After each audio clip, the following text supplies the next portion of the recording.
We were leaving for Leah's homeland. All right, I and we took down are a live. dragon. Oh yeah, and then we okay. Was Was there there anything got before the trauma. Was there anything before the goblin? No. Okay. I took down a dragon. We're live.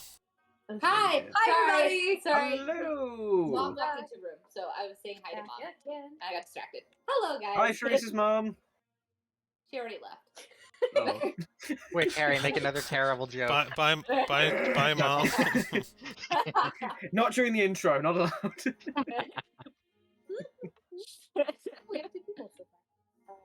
But in any case, Romeo, hi I can feel everyone. you We're on my back. blanket. What are you doing? He's crawling up on the blanket. Taking my blanket. That's what he does. It's his now. It touches the floor. It's his blanket. Oh, okay. Makes sense. Learn the rules. Gotcha. That's why I get dried blankets. Okay. So, anyway, hello everyone. How's Welcome to this everyone D&D stream where we talk about blankets and dogs. doing? What this is for. And we never ever get distracted from our main task. Ever.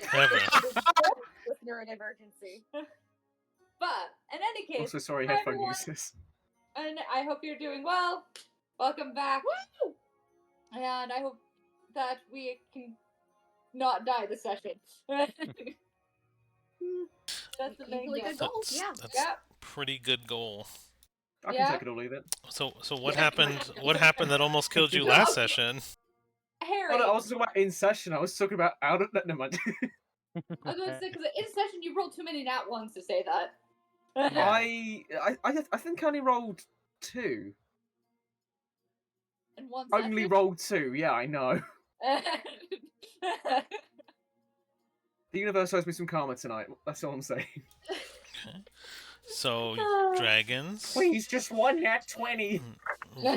resurrecting undead Sounds like a mammoths hot topic kid. Yes. Okay. to Oh, yeah, yeah, sacrifice to mammoth. dragons. So, Doku wants to recap. Okay. No. So we started off. We're gonna go to head off to Leah's homeland for reasons I don't remember. But All the reasons. Arc. yes, but we don't have an actual reason in game, do we? Other than we're Yes, just we do. It's because Yes, we do. because Leah wants to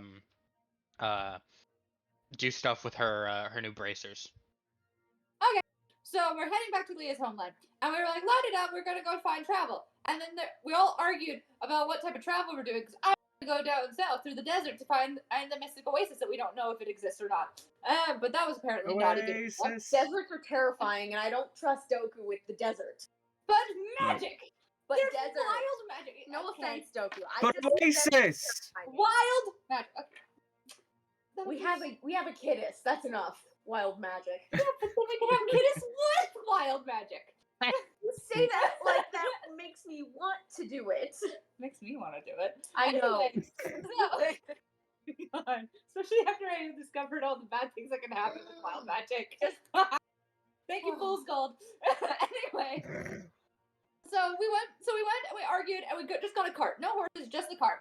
And then we had a bit of a little scuffle on how much the cart was going to cost. And then eventually we got it at hopefully a decent price. And then Leah summoned horses to pull the cart. So we went lighted out through the cart. We traveled for a few days. I pulled things out of my bag. And then we did a couple little maintenance things. And then we showed up to an oasis. And all of a sudden a bunch of animals were running toward us. And we're like, that doesn't look good. And the animals were running to the canyon. But we were like, we're not running to the canyon where all the animals are going. We're running straight through the desert because it's faster. And then a giant gold dragon that would have probably left us alone was up there. And so I summoned a mammoth during this entire thing. Basically there was a mammoth bone, and I was just like, resurrect dead. And I was just like, yay. And so I was like, mammoth, protect cart. And then the thing was trying to apparently it was hungry because it kept eating things. It tried eating the horses, got pissed off it couldn't eat the horse, attacked the mammoth, and then I shot a fireball, and then Cedar managed to make it go to sleep with suggestion, because suggestion actually worked for once. Woo! I knocked out an adult dragon with a 2nd level spell. So It And was I'm amazing. Prouder of my That character. was awesome. If you want to see that, check out last week's stream. Yeah, It's seriously cool. I got so high pitched out of excitement that Discord couldn't hear me. So And that it's so was funny when fun. that happens. So we continued traveling along. We eventually made it to the city. We learned, and Cedar was just like, I remember this city. Stayed here for 2 weeks. Turns out visas only last 10 days. So it was heavily implied / actually confirmed that Cedar definitely forged a travel visa at one point in her life at like the age of 13. So we were like, She's yeah, so cool. that's totally super cool. We'll only be here for a little bit. So thank you. And they're like, by the way, you can put your card up, blah, blah, blah, all the stuff. Boring stuff. We went to the city. And so we got it in, and we got it in for way too much money. We paid way too much money for that room. But we got in, and so then Leah went to sleep because Leah drove through the entire night after the dragon incident. And so then Ada and Gail were like, let's go check out the observatory. And everyone, despite the fact that for a long time everyone was like, I'm really scared of the term of, is anyone watching the small child, proceeds to continue leaving the small child unsupervised. So, Expert parenting from Cedar. couldn't get in because they didn't have a reservation thing. So then they snuck in and had some fun looking at stars. There was a weird thing happening with the stars, like things, like it looked like things were like I think shifting, if I remember correctly, like moving, but they didn't like fully understand. They were like, oh, like that was weird, and then just kind of left it alone. That was just Gail pissing around with a telescope. Yep. So then, in the meantime, Ooh. back at the inn, Liz is sleeping, and I'm unsupervised, and I remembered I have a book full of lost magic that I can't read. And what did you do about that? Watching me or stopping me right now. So I proceed to open the book, realize I can't read it, and then pick a random magic circle based off of which one was prettier, in my opinion, and then drew about the size of a bed, a little magic circle, and then it was like started pouring my magic into it. Turns out it needed all my spell slots, so I said, well, that's concerning, and gave it all my spell slots. And so then I continued with it, and then all of a sudden, this giant storm person comes out of the magic circle. And I'm like, oops. It is speaking a language I don't understand. Very quickly, I start reading. Doku tells me, by the way, since you're out of spell slots, it's now sucking your life energy because it doesn't belong here. And I'm like, prank. And so then we check if Leo wakes up to it. Nope. Lightning firing all over the room, but I'm in a separate room, so Leah doesn't wake up. And the other two are These are the gone. most soundproof rooms ever. Oh, top-notch quality. It's why the inns cost so much. So then they were gone. So then I was like trying to think through on what I could do because I didn't know what it wanted from me to make the pain stop.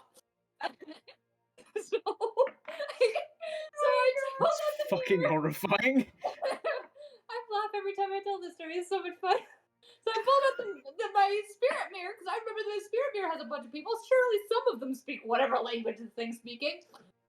And so I pulled out the mirror, and then it got sucked into the mirror, and my mirror broke, and I passed out with 1 health point left. So then the other two come back. They were like, oh, that was such a fun time, and they were so happy. Cedar opens the door to get into their room and sees the charred marks all over the room, the magic circle that's burned into the floor, and Kid is passed out. And yells for Gail. Gail heals her up, and then we're like, oh, by the way, I summoned something. And now my mirror's broken, so, oops. My honor, your honor, I claim whoopsie daisies. So we continued on. So then we eventually discussed some things of trying to figure out what happened. And then we talked to our Fey Queens. And I'll let everyone else say what they talked to their Fey Queen about. Because the main thing I remember is that I talked to my Fey Queen. My Fey Queen told me, no, you didn't break my mirror. You broke the Shadowfell. Because you put a primordial in it. So, sucks to suck.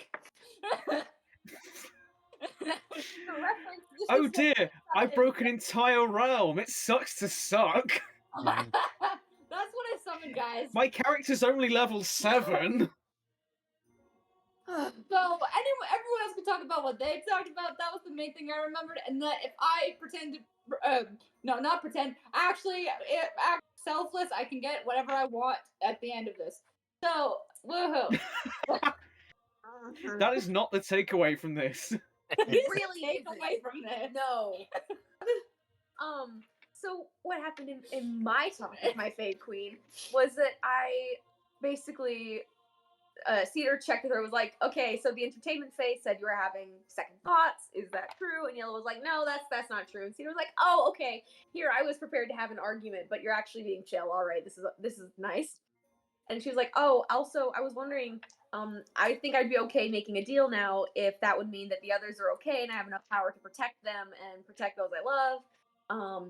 Yeah, and so Yellow basically like held out her hand to shake hands with Cedar, and Cedar was like, I don't know what I'm shaking hands for. Nothing happened. She's like, oh, I gotta go into this without knowing. That's great. And so she just took the hand, shook the hand, and then she kind of like comes back into reality consciousness, and she's shaking hands with Leah for some reason, and they're both like, well, that's weird. Just kind of moved on. They should probably talk about that at some point, but they're just like, huh, hello there, and then just kind of walked off. Are we friends now? But anyway, And that's what happened with my Fey Queen. who's up Rain, next? would you like to talk about your Fae Queen? Sure. I basically, when Leah prayed to her Fey Queen, she basically said, you know, hey, I just learned that a lot of weird shit's going on with the Feywild. Do you need somewhere else? Basically, do you need somewhere else to crash? Do you need a vessel? If I can be that vessel, how can I help you best? And my Fey Queen basically just said, work on closing the temporal rifts that have appeared around the world. Harry's And turn. then, yeah, she woke up and was shaking, Was shaking or came out hands. of it and was shaking Cedar's talon. They were just like, huh, okay. Time shit, shaking our hand. Mm-hmm. Okay, so Gale spoke to Aquafania, which again is always a great name, Awesome. and basically asked her, that blue fire shit, what's up with that? And the answer he got back, weird accent aside, was that magic in the world is going all shit squid. And he basically came to the realization that everything that's been going on has been essentially everything reversing. So old shit's coming back, and we may be going back to like a cataclysmic time in the world. And that broke the little blue boy's mind. And so when he came back to the present, he started spiraling. Yeah, pretty much everyone had an existential crisis while I tried to figure out my book. Except Leah. Yeah, Cena was just like Kiddos was just reading in the corner while everyone else was Yeah. having a freak out moment. Well, and So- then there was just Leah who was like, yeah, okay. Okay. Hmm. World Cedar- might end. The world was Yeah. about to end anyway, at some point. Yeah. Cedar's like, I mean, it's a good thing we lived. Also, how do I help with friend? I'm not equipped for this. How do I? I'm trying. Existence Help. is talking. I don't know what to do. Almost forgot. I discovered that I am technically at fault Yes. for Philo disappearing. That's the other thing I figured out because I talked to White as well because I was just like, you have timelines. What happened? You have timelines. So apparently, when we went back into the past, when we didn't release fear into the world, you know, nightmares don't exist, and then Nightmare took the dreams with her. So We should probably try to find a way to fix that. we and I We still become the stand by fear. it's not my fault. Candace didn't realize there was a creep. Like, she understood to a degree, but didn't understand the problem, and then did try fixing the problem by ripping the entire room apart. So I say somewhat of a win, but in any case, No, somewhat of an attempt. Oh my gosh. Okay. But anyway, we're gonna try to get Philo back. And then we went to go get some stuff, check out the market, and I was like, la da da, I'm broke. La-di-da, I'm broke. it's a la-di-da day. Oh my gosh. I did buy a book, so that was nice. I bought a book on drugs. So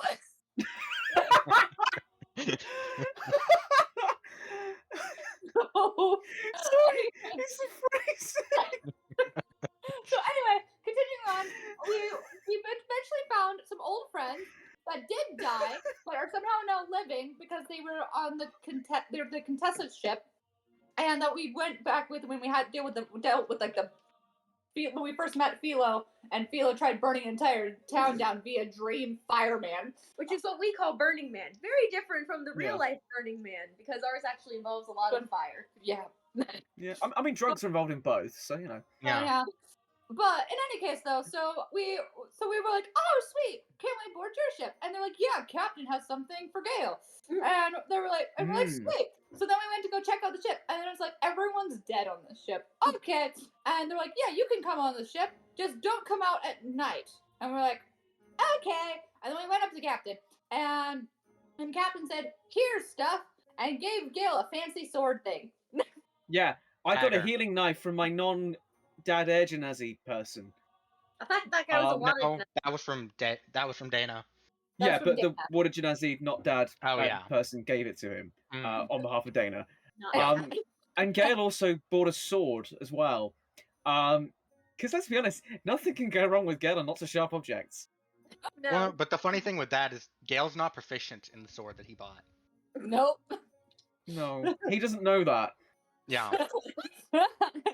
But also, he's an before we idiot. start, I think it would be funny, because after Reese mentioned the drug thing, I now have a new nickname for Kidus. Walter Pink.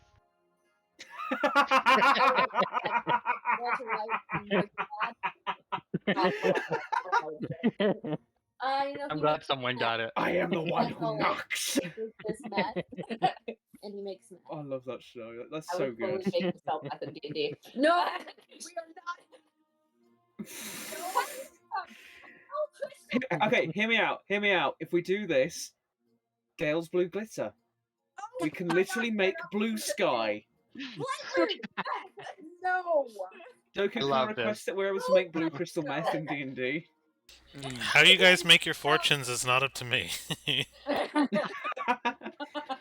But no, and then speaking Also, of I love that fortune, Sophie's freaking out. that I say before we actually start, everyone has been giving me / Dana shit for losing 1,300 gold. Who only Kidus knows how it was lost, other than Dana. We claim gambling. Yep, we claim gambling. And then they went back to Nexus to grab some cash quickly, and remembered, or in actuality were reminded by yours truly, about the contract that Dana had set up with a magic shop owner, and got 4,600 gold. So now y'all can't say shit. No, we can't, because that was we'll find something else to insult you about. It's fine. Yeah, insult your dead friend. Good idea. Yeah, right? Yeah. They can't fight back, it's fine. Damn. Yeah, they kill. Because of that joke, I'm okay with it. Also, the thing is, it's like, I think Dana would feel honored for us to insult her after death. Oh, 1,000%. Yeah, especially if it was Gale. Just finally, he's insulting someone. Last little tidbit. Hey, look, I finally pushed him far enough he grew a backbone. But last little tidbit, one of us has a backbone. I lost mine.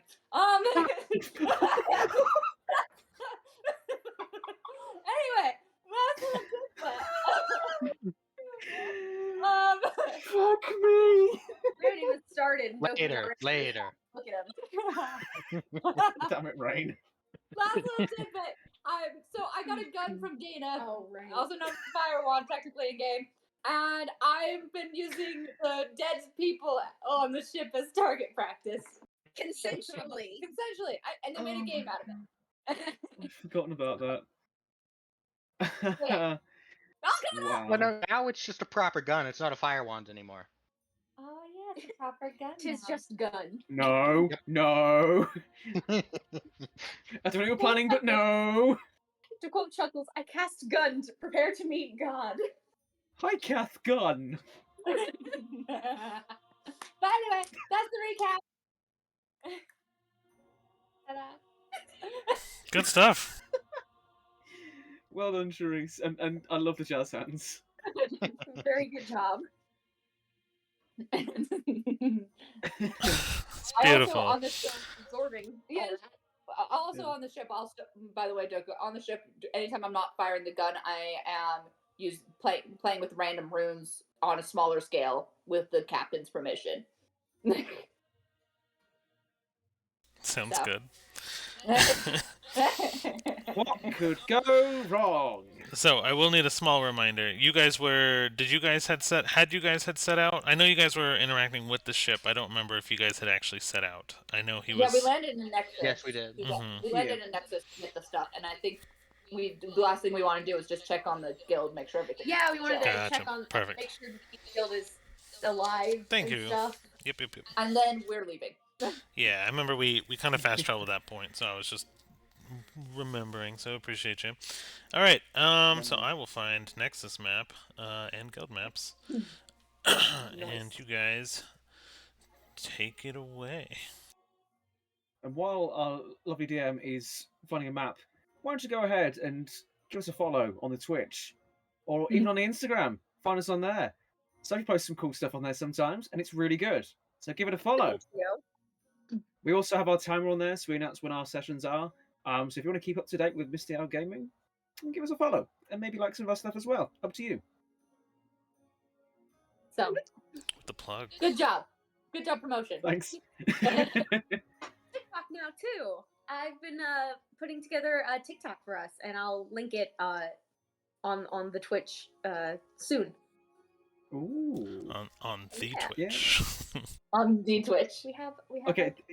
The Twitch account. Yeah. or Twitch Follow us account. on the Instagram and the on TikTok. the internets. Just use a B. I know. I think you mean the interwebs. I'm letting it go over my Yeah, head. come on, Doku. Because Ah. y'all try harder to explain it to me, even though I already know, and it's funny. Yeah, but it's so I find much it fun to funny. explain it to you in like ways that make you sound stupider and stupider. All right. So So the way we talk to Harry on a That's daily sitting basis. as a baseline. Need like a pillow or something. there's your Oh, I Nexus. know. What, to make you taller? Yay! We're on Nexus. We're in Nexus again. Last time we were here, things went so well. I still I have lost his an body in arm. the bag.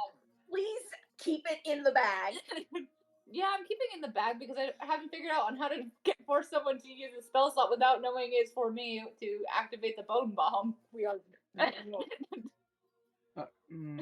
I'm not okay with this. Okay, as we're walking into Nexus, I'm gonna have Cedar go, "Hey, Kiddus, he stays in the bag. You know exactly what I'm talking about.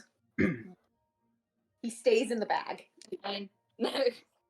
Thank you." But if we have to do an intimidation check, I am pulling him out of the Those bag. don't exist Don't anymore. say- Getting more.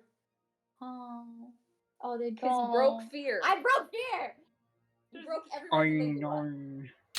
Ah, Oh that no, our actions sucks. had consequences. Oh no. I didn't even realize the action was doing anything. I didn't know what the action was.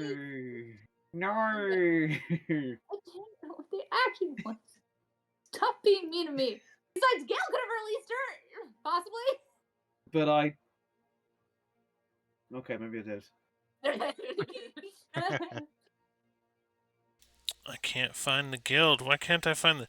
That's the hard part about traveling across 3 computers with everything. I don't have the guild, so we'll just pretend I'll find it later. Yeah, just theater of the mind. It's fine. Yeah. Yeah. It's a minor plot point right now, anyways. So Are you saying it's a small thing? Is what you're saying? yes, Not That's Cedar, exactly the The Well, plot point. they're interchangeable. They're both tiny. Hi there. It took you guys all of like 15 minutes to get there. I think that was a record for us. There we go. Hey. Woohoo. Well, record on which end, longest or shortest? Yes. But Sophie would know one of those very well. Rain, I'm going to kill you.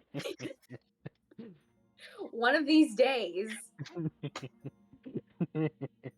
Good times. All right. So, you guys kind of make your way to, you guys make your way to the guild for the most part. It still has kind of the same underground entrances, and it is kind of during the day that you guys landed and kind of docked up and shored up. If you were to head straight there, it would take you a little bit of time to walk, but you eventually will make it. It'll be kind of midday, and it'll be very lively here, right? Lots of people of ill repute just kind of hang out here throughout the day. Um, and when everyone kind of notices Cedar enter, everyone just kind of quiets down and just kind of stares for a moment. Hello, everybody. Awkward silence. Love that. And you kind of notice one kind of speak up above everyone else. Like, we've been waiting for your return. It's been business as usual here for the most part. But he seems kind of like he's almost scared to talk to you because he doesn't know Oh. what's going on. So he's kind of like he's not scared to talk to you. He's just acting kind of shifty. But it's very obvious. Oh, I'm just here to make sure everyone's doing okay, that the guild is, business as usual, so sounds like things are good. Oh yeah. That Oh yeah. y'all don't have to worry. Yep. You- Lots of In crime. fact, please don't. Lots of crime happening. We actually, some of us even started legitimate businesses to launder money, which is new for us. Oh, wow. That's a new step. Yeah. What does that mean? We'll talk about it later. Are they cleaning gold pieces? insight check this. It means Okay. something else. Talk about it later. Okay. Your gold What'd is you very get? shiny. 18. He seems to be telling the truth. All right, perfect. And just given what Leah has heard about this place, the moment we entered Nexus, she put on the dread helm. Yes. Nah. For all um, time's sake, she's just pulling toast out of her bag and just handing it to people. I need a perception from Cedar. Oh my gosh. And so Okay. Leah's just dead silence with I'm this gonna go with- obscured face and full body armor. I'm gonna go with the owl die. Nice. And you said perception? Yeah. Let me find my thing. 13. Gotcha. So I don't know how he rolled such a good stealth, but um, you hear the clashing of two giant marble pillars hit the ground, while giant arms wrap around from behind you and begin to kind of squeeze you and lift you up into the air.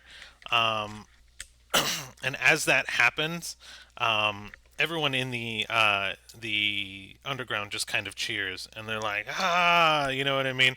Like in a celebration. Um, and everyone kind of takes a drink, and then the chatter comes kind of back alive, and everyone kind of begins talking to themselves, and you're kind of up on. I think we named him Girder, didn't we? Oh, the big Yep. pillar dude. Yeah. Yeah, and he Oh, yes. kind of puts you on his shoulder, and kind of, and your head is like now like only really like a foot away from the ceiling, and he's just kind of, I forget what voice I used, but I'm just gonna wing it. It's be like, the leaders don't walk, the floor is dirty, and What? Oh, and he's I like, don't- I carry. Ugh. Oh, okay then. She's just like, oh, all right. And he Perched on the shoulder, just like, oh, and okay. it's like, where's the friend? Where's the good friend? Oh. Yeah. She's not here anymore. Mm. Working. Work. Yes. Yep. Yeah. Yeah, that's yeah. Yeah. Yeah. It's It's like awkward Right. silence. just like, Just the cricket sounds. Well, we don't want the say news. that. We don't want the news. Well, the most but I don't want the news getting to the other dude that was just taking data. Mhm. Yeah. Alrighty. So where is the man I left in charge? Where is O'Shalia? Where Oh, are ya? good old O'Shalius. O'Shalia. With nearly the exact same name as the old leader. Don't know what you're talking about. I was super creative back then. circa 1 year ago. Oh my goodness! I've just realised Sophie could do the voice for Oshalius with her Irish accent.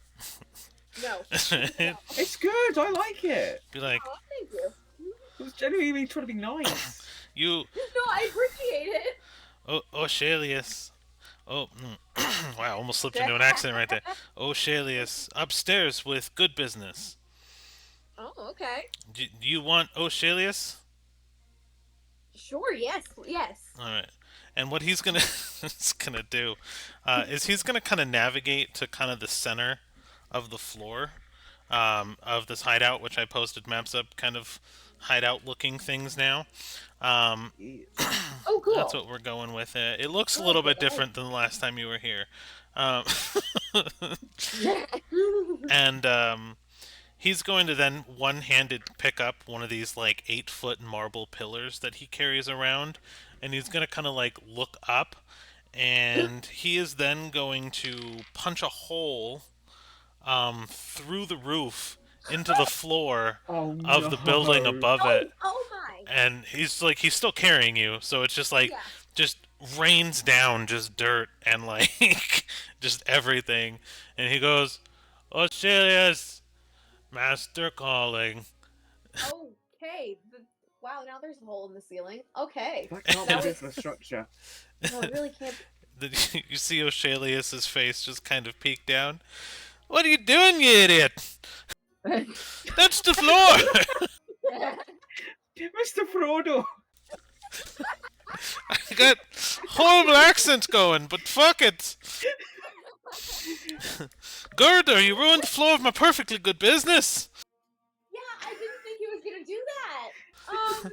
What'd you expect? I know he was gonna punch a hole. What are you doing in my office?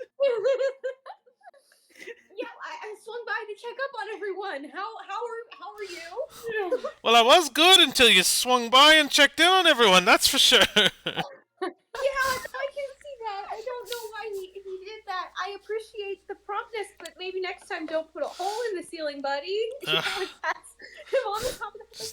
Thank you, though. Well, I mean, now that you're here, come on up and I can see how things are going, I guess. All right, and I kind of just fly through the hole. Kidus teleports up and drops a piece of toast in his hand. Gale's gonna fly up as well, because he can do that. Girder, like, takes the toast, good Girder, and he, like, starts to eat the toast and walks away. Leah's just gonna hang out downstairs, and she's just gonna pick up the other 8-foot girder to see if she can do it. Okay. Yeah, go ahead and roll a strength check. Or not not girder, but the other 8-foot pillar. Yeah, I figured. Yeah. Nah, just pick some girder. Right. I'm down for that too. 23. 23. You manage it, but barely. In fact, most people in the building are actually kind of like watching you do this, and like you have do know I good can form. lift 690 pounds, right? Yeah. Okay. So that's why I was like, you're able to kind of succeed. Yeah. So you do lift it, and it's awkward to hold, and you're kind of surprised, and you kind of realize like how strong Girder must be that he's able to just handle these things kind of like with one hand. Like you were able to like lift and get it over your shoulder kind of like with both and stuff, and everyone's just kind of like cheering you on, and as you were lifting it, they just kind of like were pounding the desk and cheering and stuff like that, and when you got it up, like everyone cheered. So everyone's like, this stranger's just picking up Girder pillar, and then Girder kind of walks up and goes, "Oh, I left it. I need." And he then one-handedly picks up the pillar that you're holding, and like if you hang on to it, he would be lifting you too. No. Okay. Oh, Oh, that would be fun. And his legs just dangling underneath. he then like swings it Like around. Sophie on a chair. You have to duck underneath the pillar, and he kind of walks away. Sorry. Annoyingly right. What brings the lady of the guild in? Oh, we were about to travel to another continent, and I wanted to swing by, make sure everything's okay, and update you on some things. Hey, yes. Well, updates aplenty around then. Things are well here. As you see, the underground got a little bit of a remodel, mostly because the maps have changed, and we've kind I of do love the renovations. Yeah, it just looks completely new. business. Unfortunately, was so good that we had to find a way to wash the gold we were making, so to speak. So Yes. we couldn't just put it in pots at the end of rainbows. You see, we had to Sake. had to find a way to wash it. So we made a bunch of tip businesses, dance halls and entertainment halls and the like, but not anything inappropriate. Good. Think more burlesque and alcohol, where we can claim we make more than we actually do. We just buy some hops and say we're brewing things every once in a while, and Mm. the city's kind of left us alone, and we're able to kind of redisperse now. So we're doing quite well, quite well. We actually That's good to know. bought a second treasure golem because the first got full. Oh, how's Toby doing? Toby's good. He the treasure golem that we bought is female, so we named it Sabine, and they're kind of romantically involved, making little coinage babies. It's kind of strange, but it Yeah, how That does is that seems gotta to be be even one of the working. work? cutest things Like, I've heard in a while. That's adorable. but how does it work? I don't want Uh, to think about that. Let it just stay adorable. you don't want to Okay, know. yeah, sorry. I don't want to think about that. Get your mind out of the clouds, air guy. That's kind of a racism, but I'll let it slide. I'll let it slide. Um. Oh. Have you heard any news from the Blessed Isles? Uh, we noticed the trade has kind of increased. They were formerly closed off, and we've seen a couple more trade ships come in. It's been quite nice. Yeah. Well, there's been a bit of a change in leadership there too. And she kind of raises her eyebrow, like seeing if he'll catch on.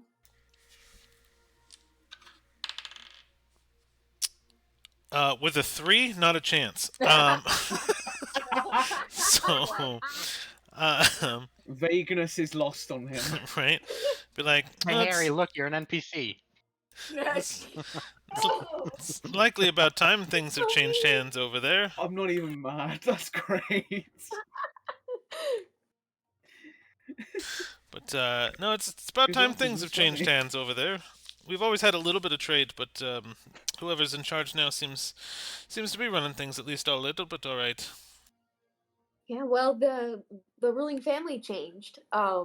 Used to be Polaris rule. They're not in charge anymore. There was Ah. and with all the steam pack trading, I remember you all were involved in that. That's not a thing anymore. Yes, well, it's been harder and harder to come across the water steam charges. I mean, we still have a few in reserve, but trade on them has ceased, which makes things a little bit more difficult, given the amount of technology that would run on them. But I tell you, the ones we have are selling at crazy premiums now. Oh,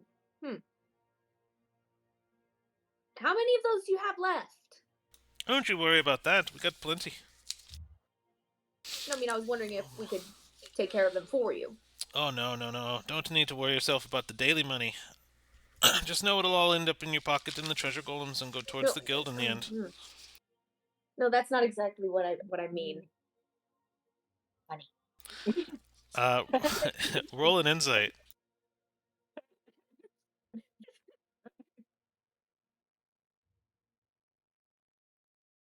Wait, which one of us? That's a 12. It's better than what I usually roll. You don't notice anything in particular about the way he's acting. He seems kind of like he might be dodging the question, but you can't really he seems like he's just being like, you don't know him that well, right? So he seems like he's Right. just being a shifty thief boy. For lack of a better term. I need more caffeine. My brain is not firing.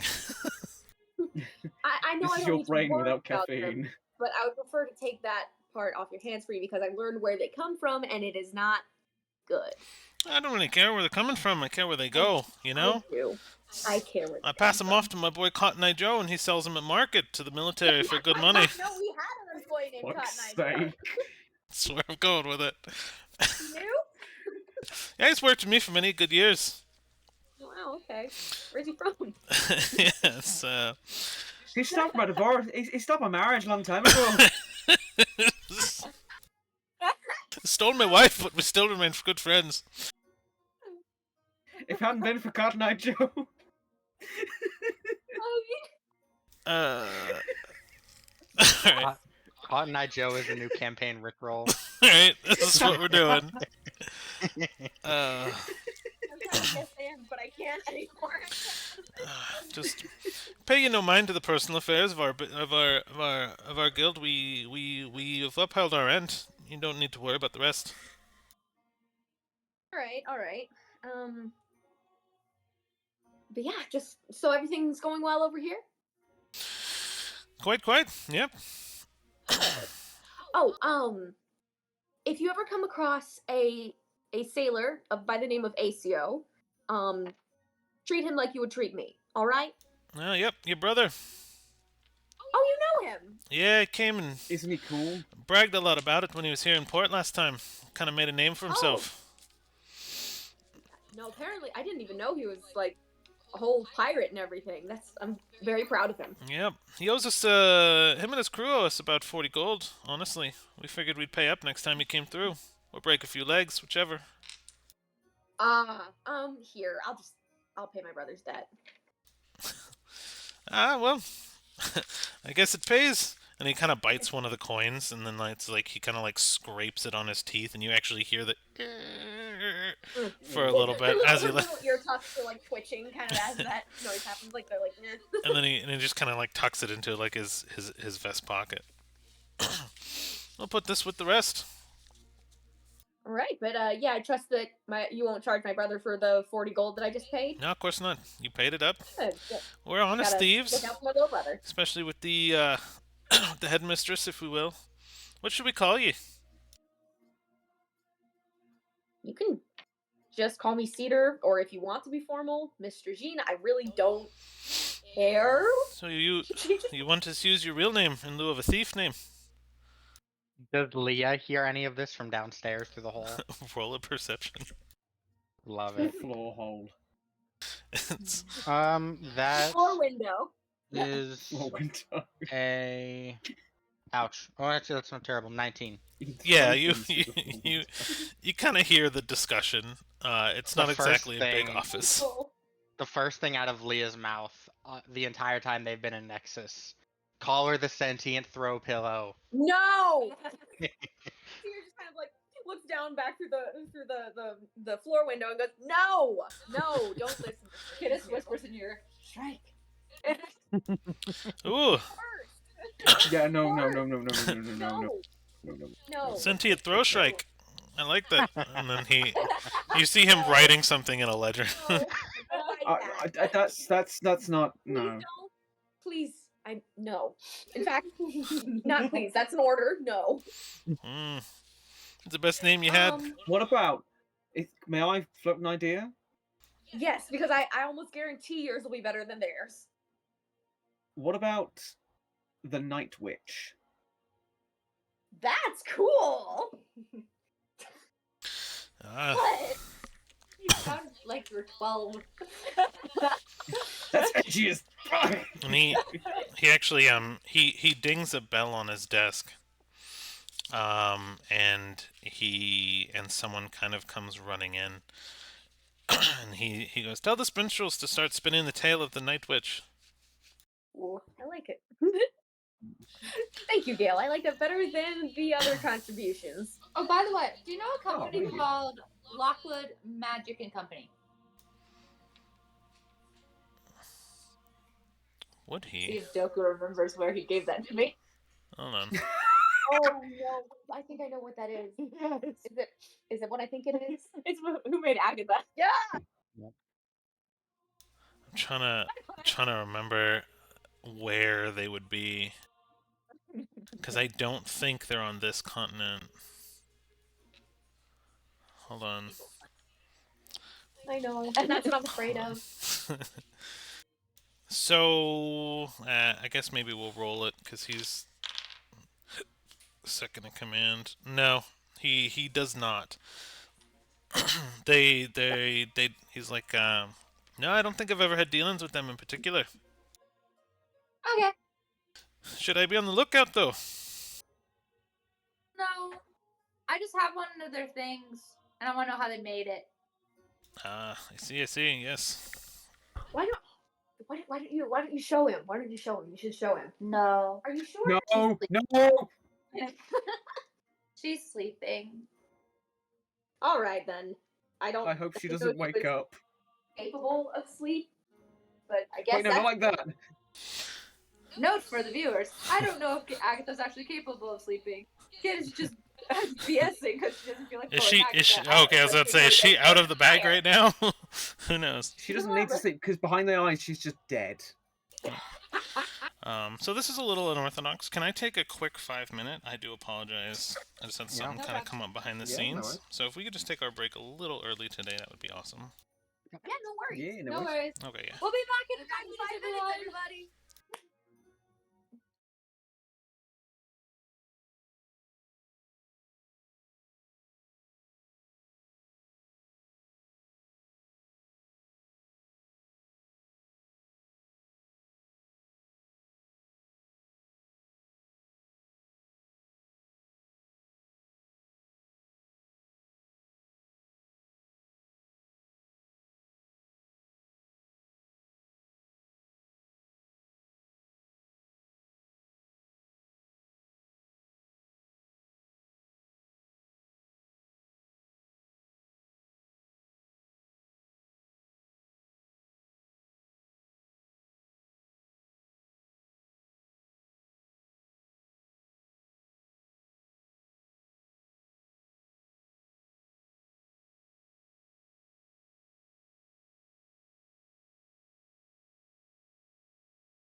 Hi, y'all.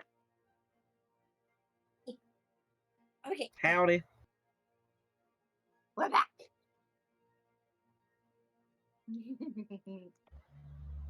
So, Oh no, they're evil laughing. They've been planning during the break.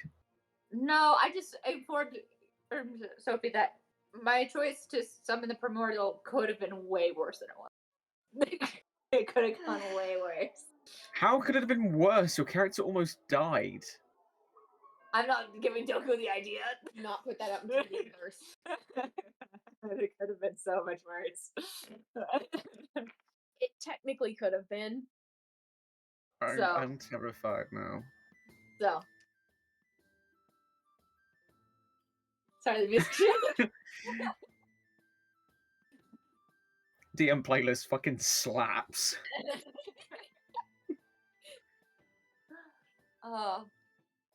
But in case you guys did know with the Lockwood Magic and Company, I discovered a little doll that's a haunted doll that anytime you don't look at her, she moves. And she can change her dress intermittently. So, Wait, I didn't know she could change her dress. I did remember she. That would make it worse. Yep. No, Where's she don't getting laugh like that, Doku. Don't laugh like that. I don't like it. What are you talking about? It's just creepy doll.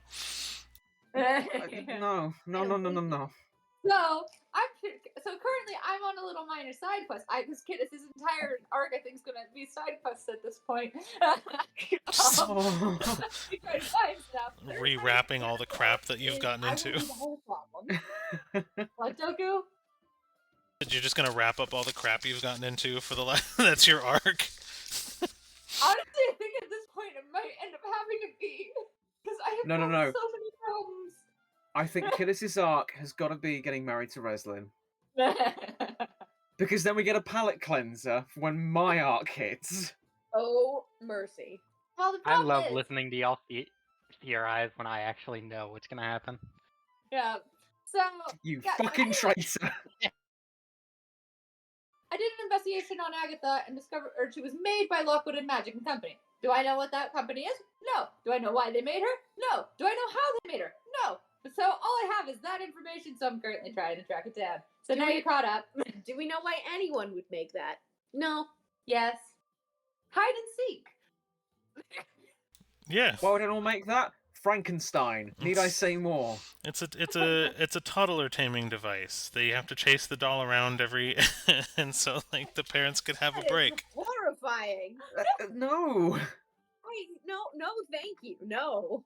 So Agatha's one I of my think pets. buying that for your I love child her. is like a visit for child services guaranteed. Dude, I'm telling you, as an adult, I would totally not only would have enjoyed one as a child, but would get one for my child if it existed. No. I broke him.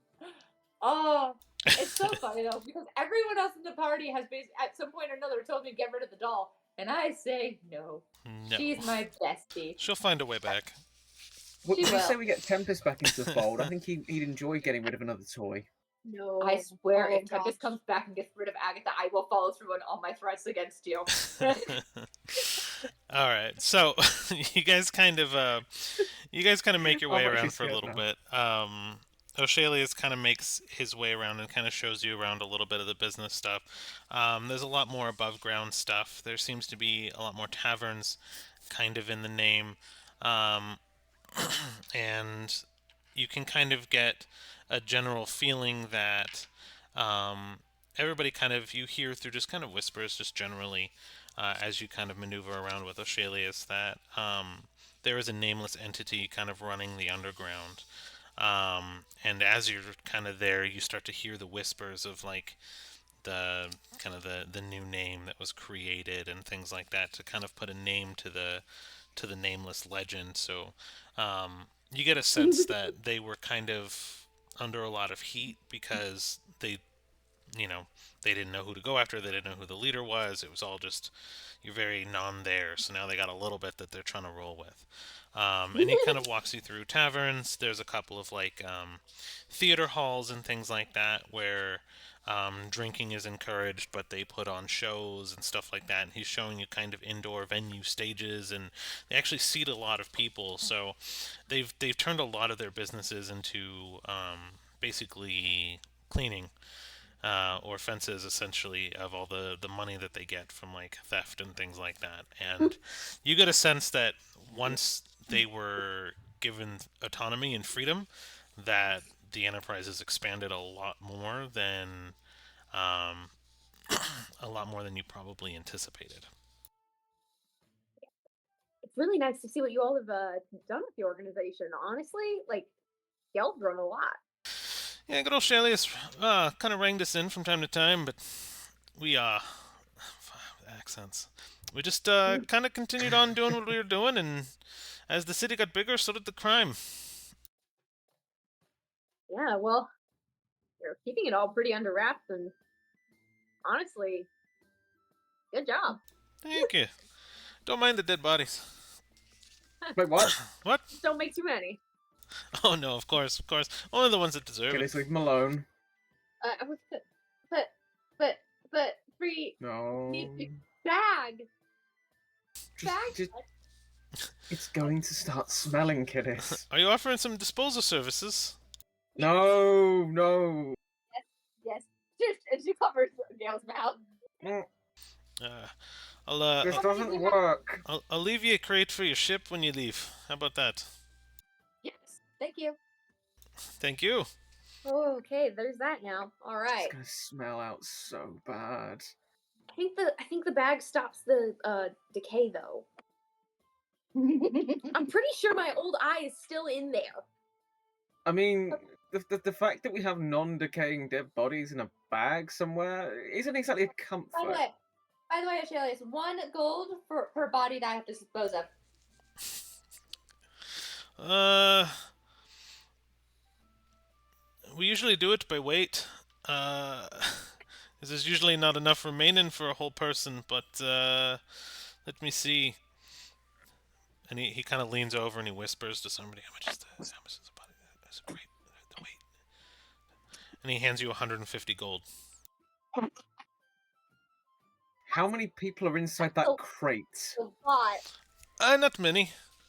Just They're just a little heavy. Just don't kill innocents. That was my rule before I left. That is my rule here too.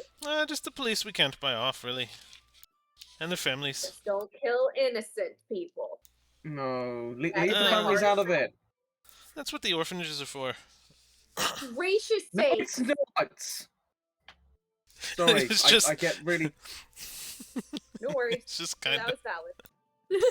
If they have a family, keep the families alive. They deserve to be family, okay? And he kind of puts a finger on your chest. Do you look down at it? No. No. No. It's I look him dead in the eyes. he pokes you. And be like, I don't take orders from ye. And then he like leans in and kisses your cheek. And, Oshalius, yes, miss him. back up. And he takes like 2 steps back while facing forward. Thank you. Please respect my friends. And with respect, please don't touch me again. Yeah, no. Look, I know the getting in people's personal space was a whole thing with Shalius. That is not a thing that flies anymore. And he kind of puts his hand in front of your face. I'm not touching you. I'm not touching you. But I don't you worry. We've already done our killing. We've just been disposing. Question: Can Leah lift the crate?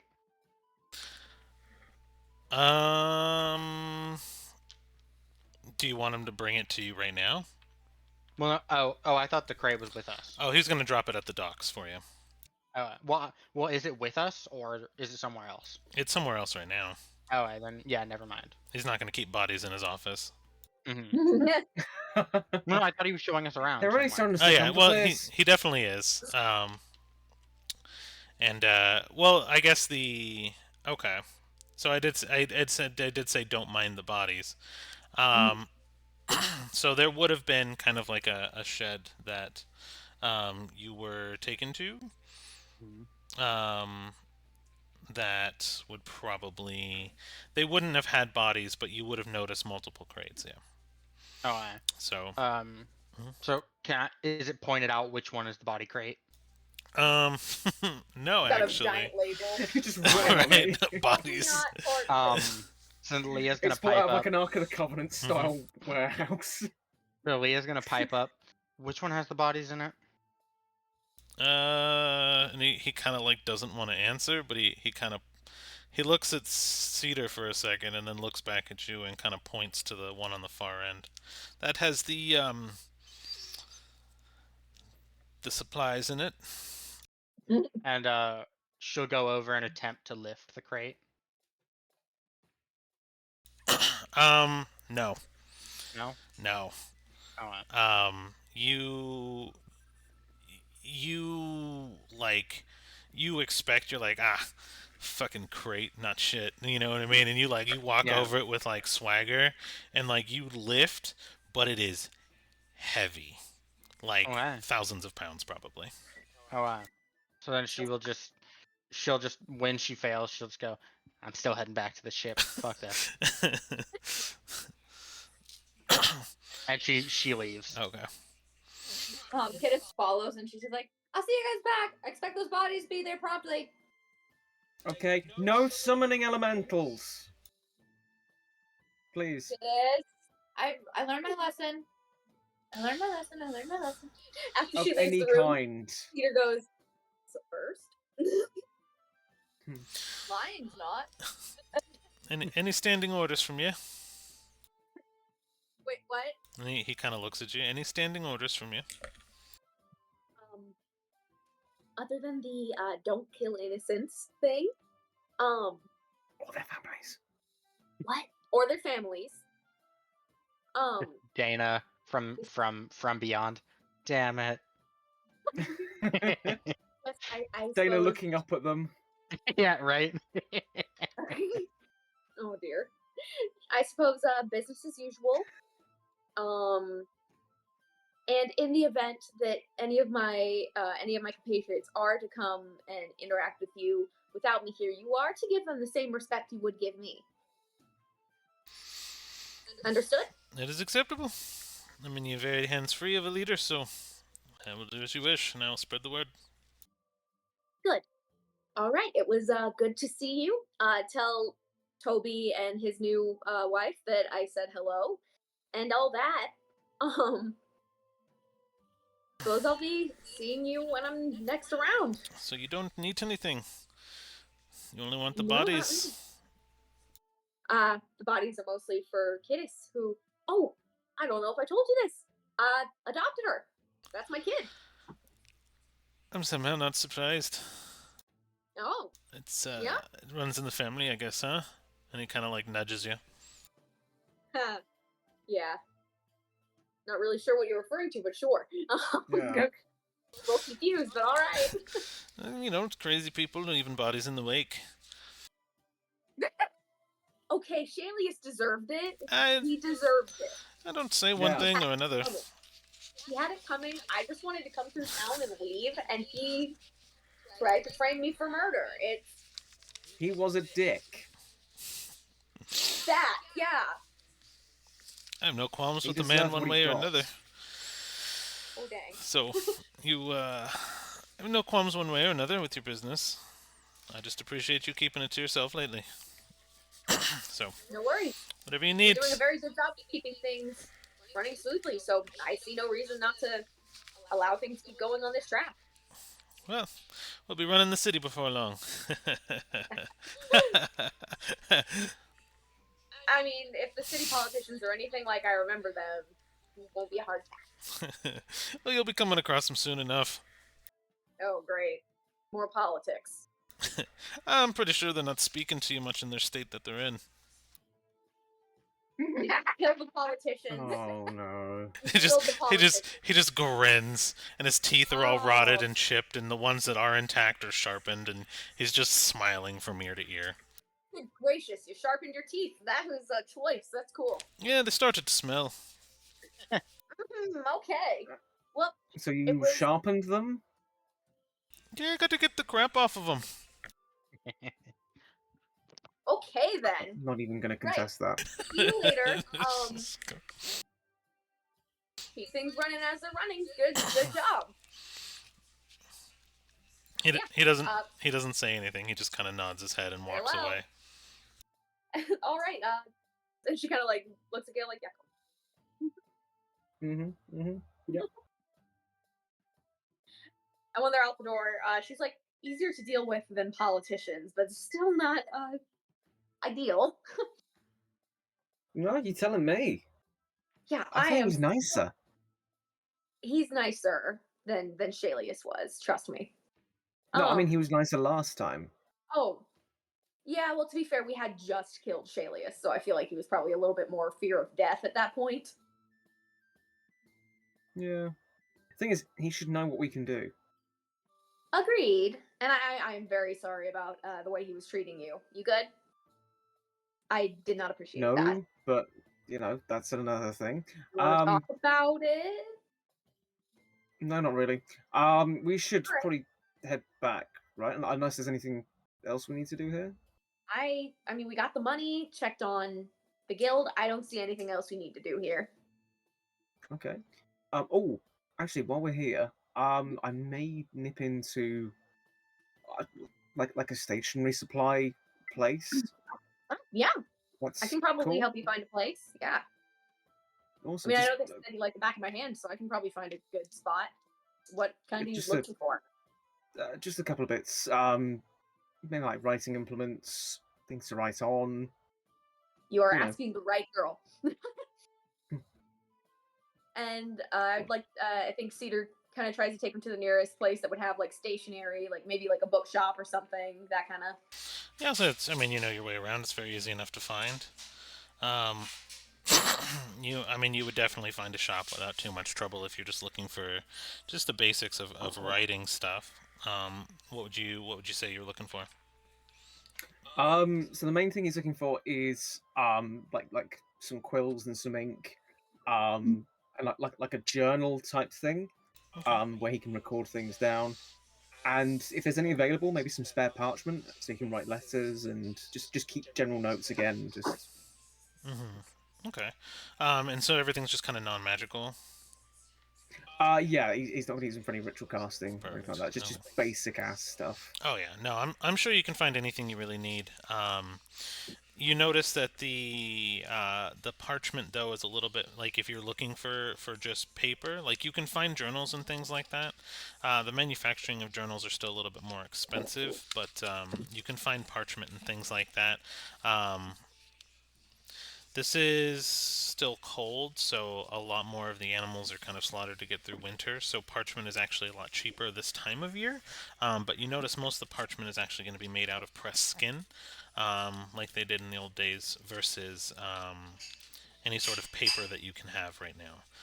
So it's more like vellum. Yeah, so if you're okay with that type of thing, most things are going to come into probably like 32 by 32 inch scroll type of paper, and there is a journal with probably about 100 to, yeah, probably about 100 pages of the same material.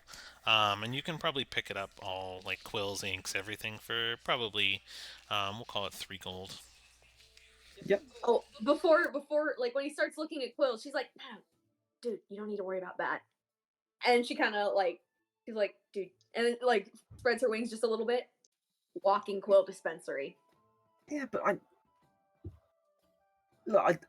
know that sort of thing hurts and it's quite personal to you. I'm not going to do that. I really don't mind, and it'll save money. Wait, are you sure? Because Yeah. like, oh, okay. They usually last for a pretty good long time. What do you think I've been getting quills? I get them from me. Oh, Yeah. huh. It was a good way to save money as a wizard. And she just Yeah. kind of like plucks one from the wing and then takes a knife out, like whittles the end of it like in a couple like clean strokes. Easy as that. And just hands it to him. Oh. Okay. Yeah. Thank you. Thanks. I've been making my own quills for like ever, so it's really no problem. It's kind of cool. Like I said, really saves money. So yeah, 3 gold. I guess we're still in the shop at this moment. Yeah, we're just still in the shop. The shopkeeper just kind of looks at you a little bit awkward, and he's like, without the quills, 2 gold and 5 silver?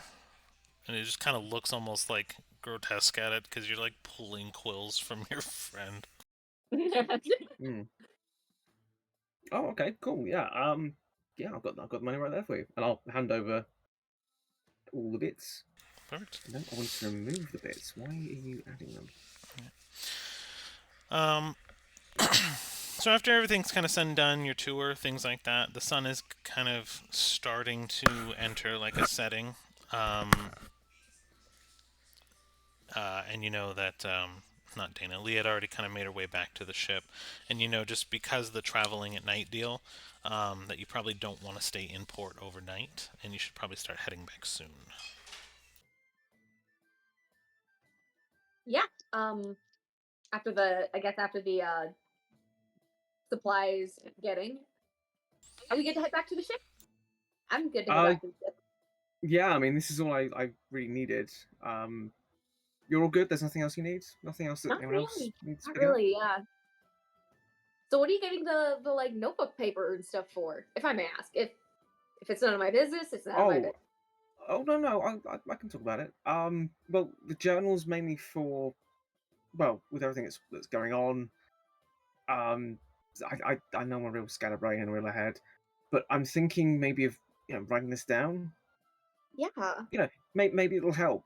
That sort of thing. And if we do get out of this, could be useful to have other people look at it and maybe train them up in case it ever happens again. Yeah. I don't know, just try and cover all bases. And then the parchments. I kind of haven't written home for like Oh. ever. Yeah. So I kind of want to write something down because a lot has happened, and with the whole tiny stuff, I just want Aerith to know I'm alive and okay. Yeah. No, I can totally understand that. Yeah. Yeah, I just I thought I'd get the stuff and yeah, sick, yeah. Yeah. Well, the journaling stuff, that's a very healthy thing to do. I've heard. So good on you for that. But if you do ever need to like talk to someone, you can talk to me, right? Oh no, this isn't for me. This is for the whole magical. I know. How do I say it? Please, fuckily doodah. That's what's going on, right? It's magical That a fuckily technical doodah. term? Is that a technical term? I don't know, quite frankly. I'm just messing with you. Okay. But yeah, this is just to help us understand what's going on, and yeah. Yeah, it's a good idea. I wonder why the sailors don't want us going up at night. Kind of curious as to that. But also, I don't want to poke Didn't that know bear. why. Oh, I know why. I just don't know if Cedar knows why. Yeah, Cedar was there too. Wait. Oh, right. The Yeah. creature. That was ages ago. I'm so sorry. Never mind. Retconning that statement. That never happened. No worries. I mean, there is a little bit That's of a really weird there... gap there, Cedar. What are you okay? I said nothing. I don't know Said what you're nothing. talking about. So as you guys make your way back to the ship, you notice that there is a crate at the docks, basically, and a couple of sailors surrounding it. And they kind of crack open the lid, and you see Kittis kind of like half in the crate, half out of the crate, as she's like... I'm assuming you would just look inside. I've got this image of just 2 legs just sort of kicking out from the top. Just sifting through. No, see, I'm not imagining Kittis half in, half out of the crate. I'm imagining the crate gets popped open and Kittis Scrooge McDucks into the crate. Starts backstroking through the bodies. Like a couple of 7 arms come flying out like water droplets. She's more sanitary than not. That so much. Oh, is that gangrene? Oh, This pulls out an arm with like she has her gloves on, and she's like, Oh. So, if you do you want to kind of actually go through the box on the ship, or do you want to do it like on the dock? Probably on the ship. Okay. Um, so it kind of gets cracked open. You notice the bodies. You kind of push it closed, and it takes about 10 sailors to lift the box and bring it on board, and they kind of drop it into a private room with just quarters. Um, strange thing is it doesn't smell at all. Huh. So investigating this Oh, for dear. quite a while. We're going to be splitting my time shooting people, figuring out the runes so that I don't summon a primordial again, and going through all the bodies. It's a good thing we have the context here on Twitch, otherwise, out of context, that would sound like such a weird statement. Mm-hmm. Actually, that would be such an illegal statement, I mean, sorry. the FBI's already knocked on my door twice. It's fine. Only Yeah, twice? Wow. Those are pretty rookie numbers, though, I Joe. know, I know. Yeah. Well, I just meant for the stream, like beforehand. It's Well, no, yeah, no, those are still pretty rookie numbers. Yeah.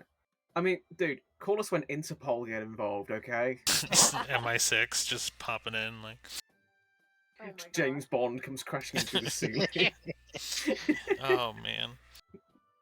Just if I've learned anything, don't steal someone's dog. Shit goes sideways. Oh dear. That's fair. Action Man. Who the heck is Action Man? Oh my gosh, no, that's John Wick. When y'all get back to the ship, Leah just goes. So I talked to the captain.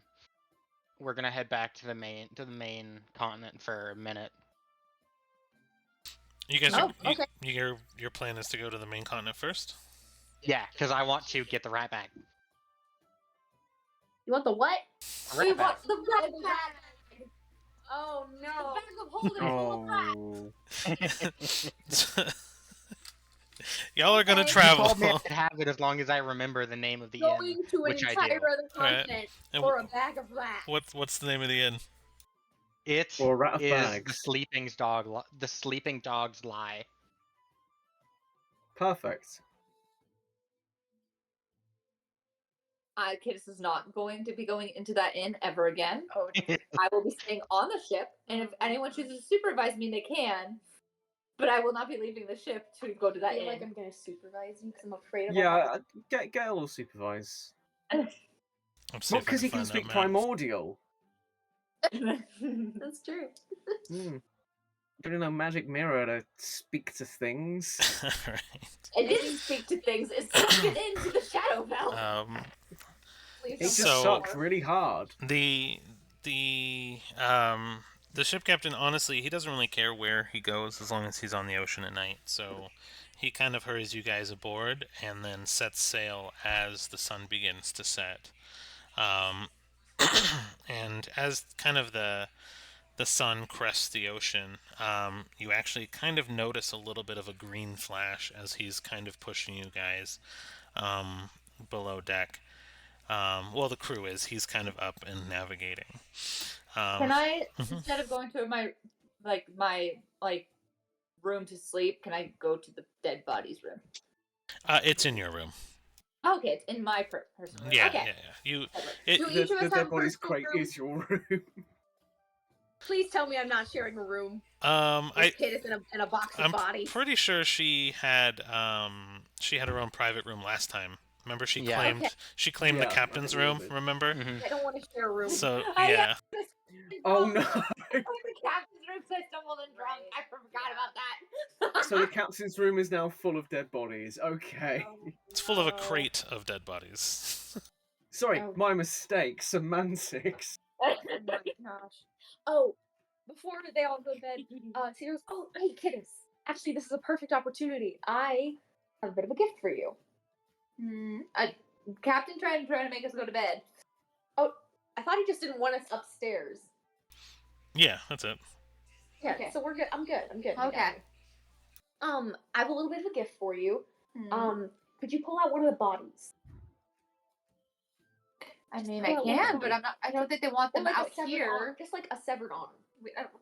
I just need some dead material. Trust me, you're gonna love it. I've been working on this for a while. Okay, but if I get yelled at for pulling a dead body out into the middle of the hallway, then Just bring a hand or something.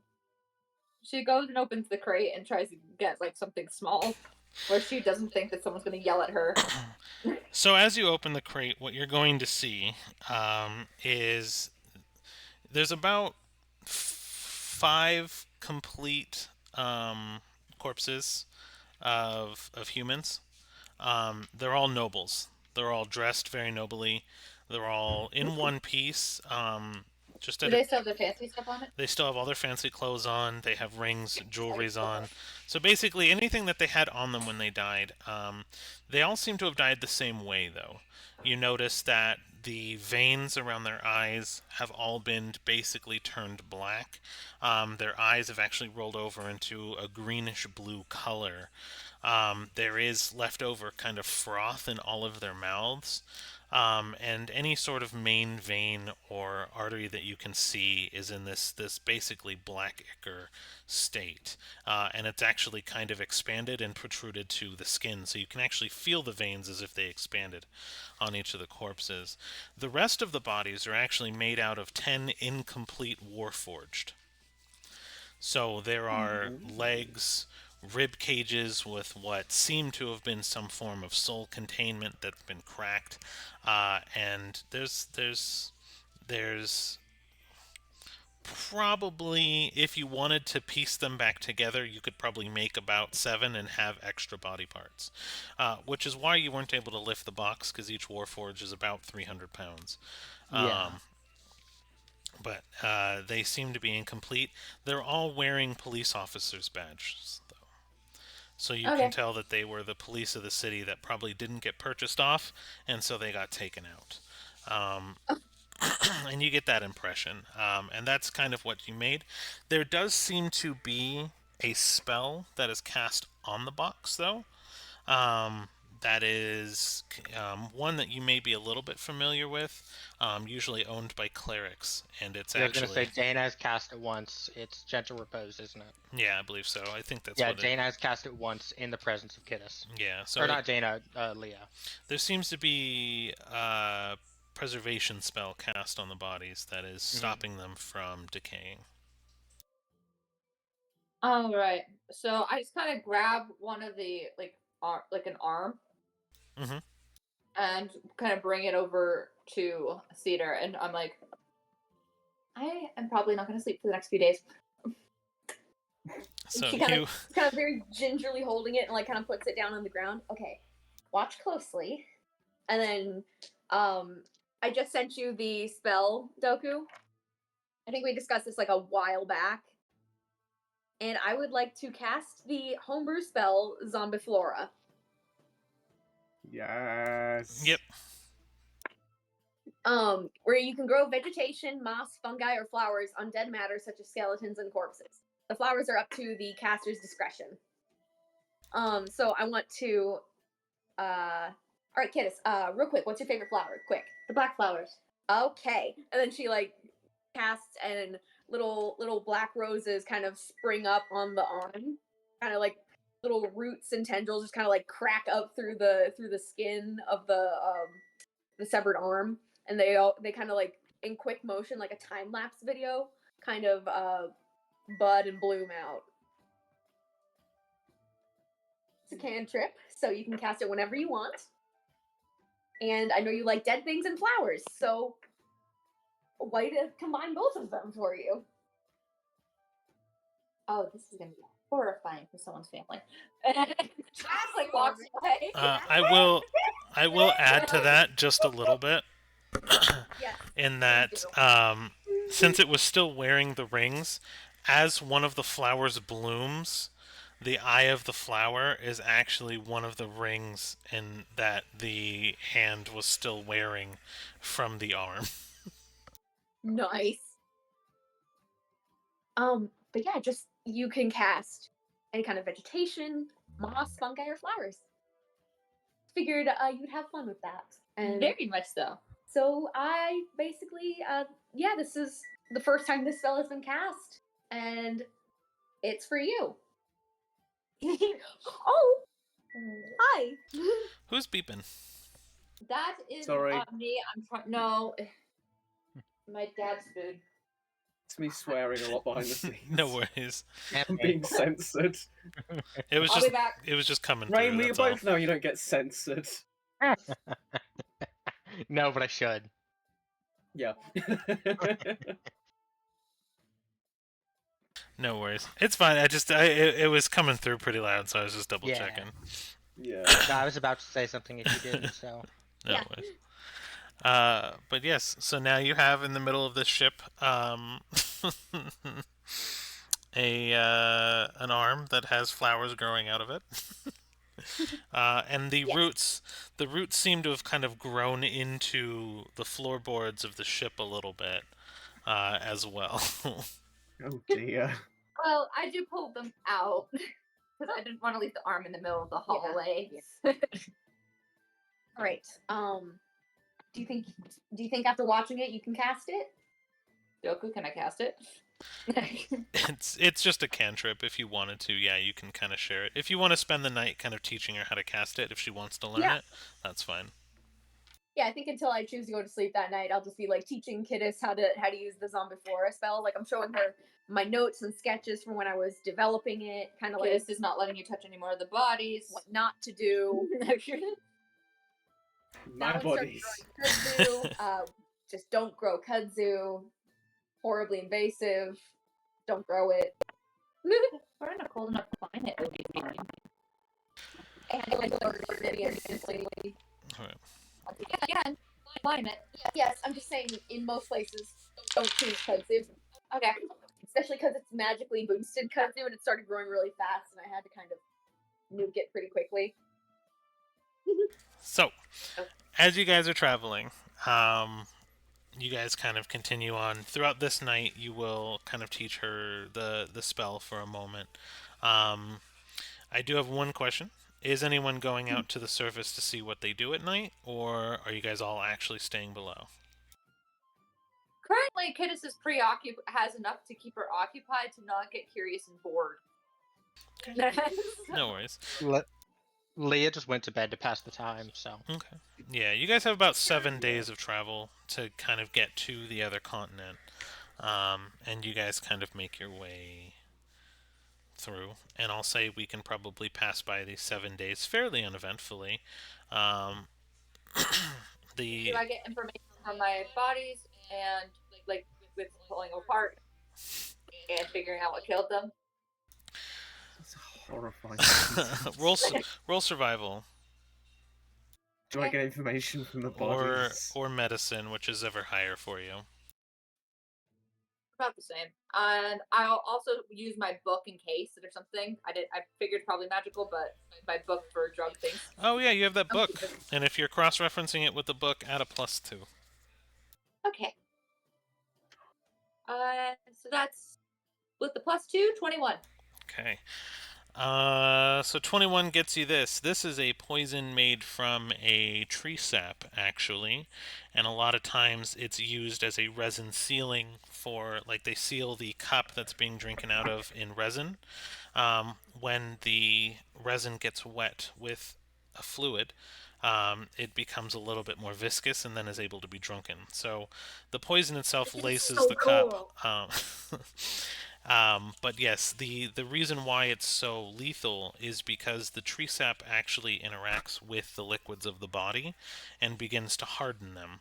So the blood of the body and the organs actually begin to harden into the same type of viscosity of the tree sap, which will slowly kill the recipient over the course of 3 days, and there is no known cure. It is said to be extremely painful. But the interesting thing about it is the poison can be harvested and used again if you harvest basically the blood from the corpses. You could then melt it down. If there is a way that you can clear it, you can then use it I as have a a coating. bloodletter to pull it out. To get it out. You will You're find saying all this in front of a person who one of her special interests is poison.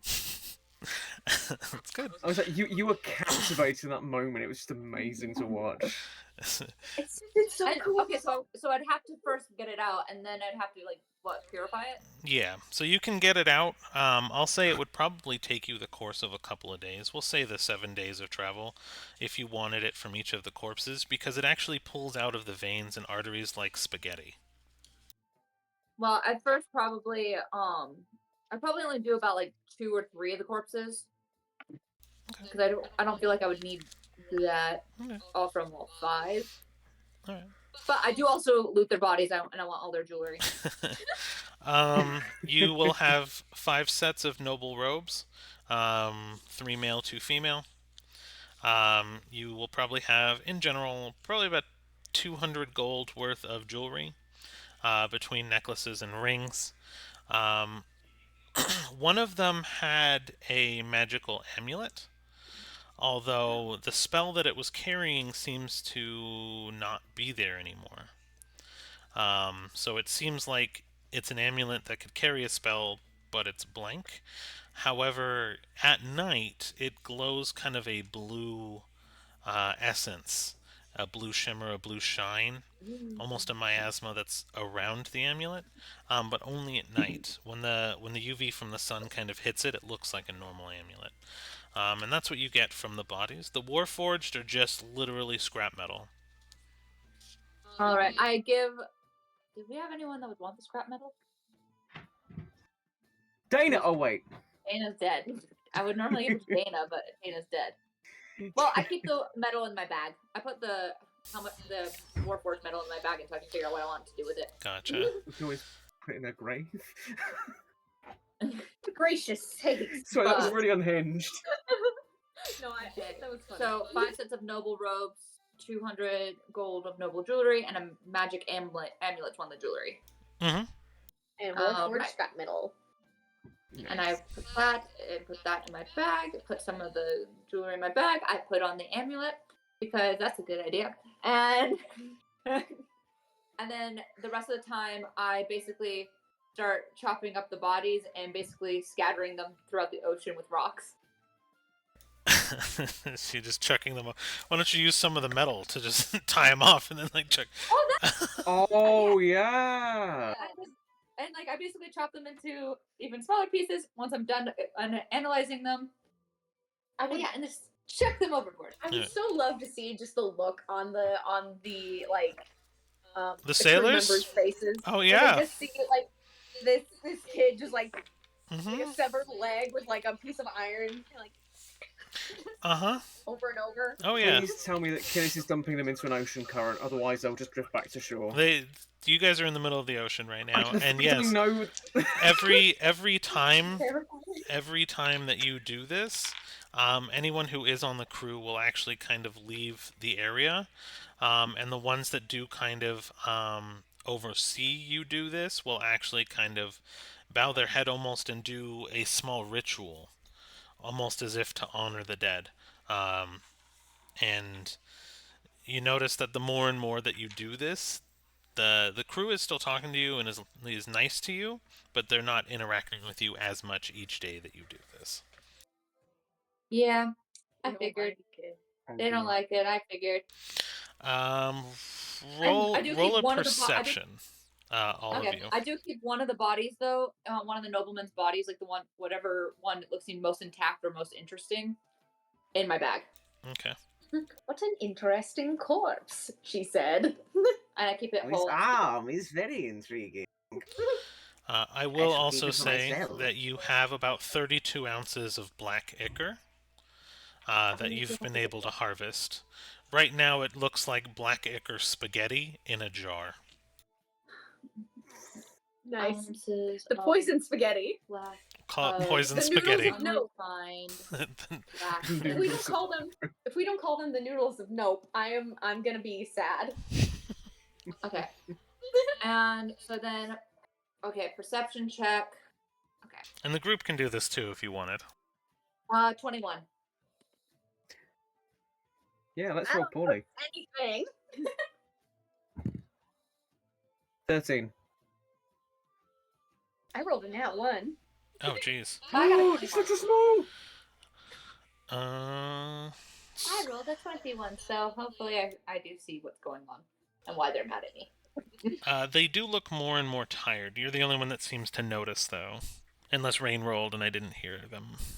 I got a natural 19. Okay. So Rain Leah and Kittis notice that every day the sailors are sailing, they're looking more and more tired. But Is it because I'm chucking the bodies overboard, or is there something else going on? but I will say, we will potentially make landfall in the morning on the 7th day. And this was strange because this trip should have taken a lot longer, but you guys zoomed through it on this ship. And I had time to find the map. I'll pull it back up. Wait. It is kind of like whenever she's finally done with the bodies themselves, she stopped the shooting game when she noticed they were uncomfortable and upset with her. Didn't fully understand why. These people look sad. Maybe I shouldn't shoot them. They don't die. So I don't see what the problem is. They don't die. And it's entertainment. But so in any case though. This session is so unhinged. So Kittis spends the rest of the time kind of following them, like some of them around that seem to be less upset with her, and trying to figure out what's going on.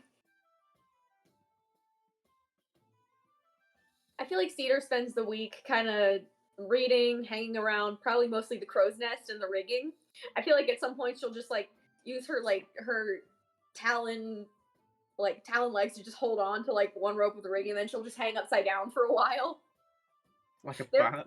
Just randomly. No worries. She's like, I don't know, it's entertaining. And every once in a while, like, she'll let the pseudo dragon just run around. Just kind of like, okay, have fun, Mom. Go that way. Like screeches at you and then like flies next to the ship.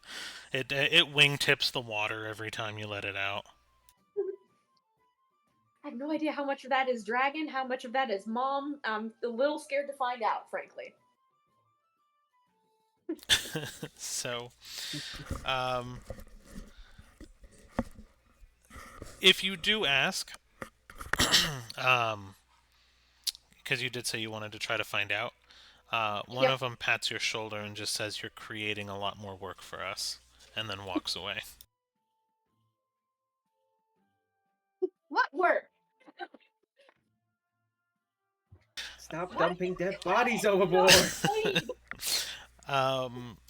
So you guys eventually make landfall in a city most of you recognize. Leah doesn't necessarily recognize this particular city, but there was tales of a magic bag somewhere in an underground puzzle underneath a really shitty tavern.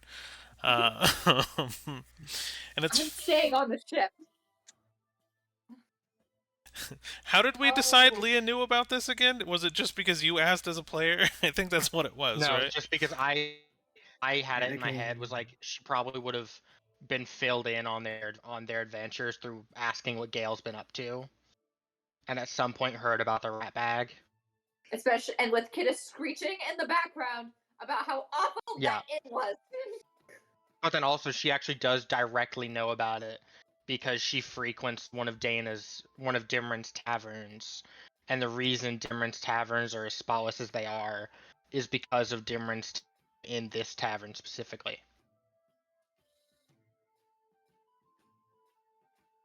Yeah, figures. Perfect. So, Argue on how our characters know stuff. all right. Well, no worries at all. Man, now I gotta remember this puzzle. So are you going at it alone? Is anyone following her? Okay. Well, I know that Gale and Kittis definitely aren't, because Gale's on Kittis duty. So at most, Cedar would follow, but I don't know. Does And Leah Gale's not- know which hotel it is, or will she need Cedar to show her which hotel it is? I don't know. Doku? Oh no. I mean, if you guys have a conversation, you can get it in general description, so it shouldn't really be too bad. I mean, you have a name, right? Mm. Um, Yeah. was it Mhm. the Giant Elk Tavern? No, or what? No, No, it was it the was Sleeping Dog the Fly. Sleeping Dogs Lie. Yeah. Okay, Sleeping Dogs. I'm looking for the names of things. Mhm. There we are. And yeah, so it's shitty. You walk in and it's gross, and you are greeted by a halfling. And he kind of looks at you and he's like, "Well, aren't you a strapping?" And he looks up because you're like way taller than this halfling. Fetching armored lady. she just she bends down and goes, "I've heard about your rat problem, and I'm here to deal with it." Ah, thank the gods. Actually think I found the map for it. Give me 1 second. I can. Where is it?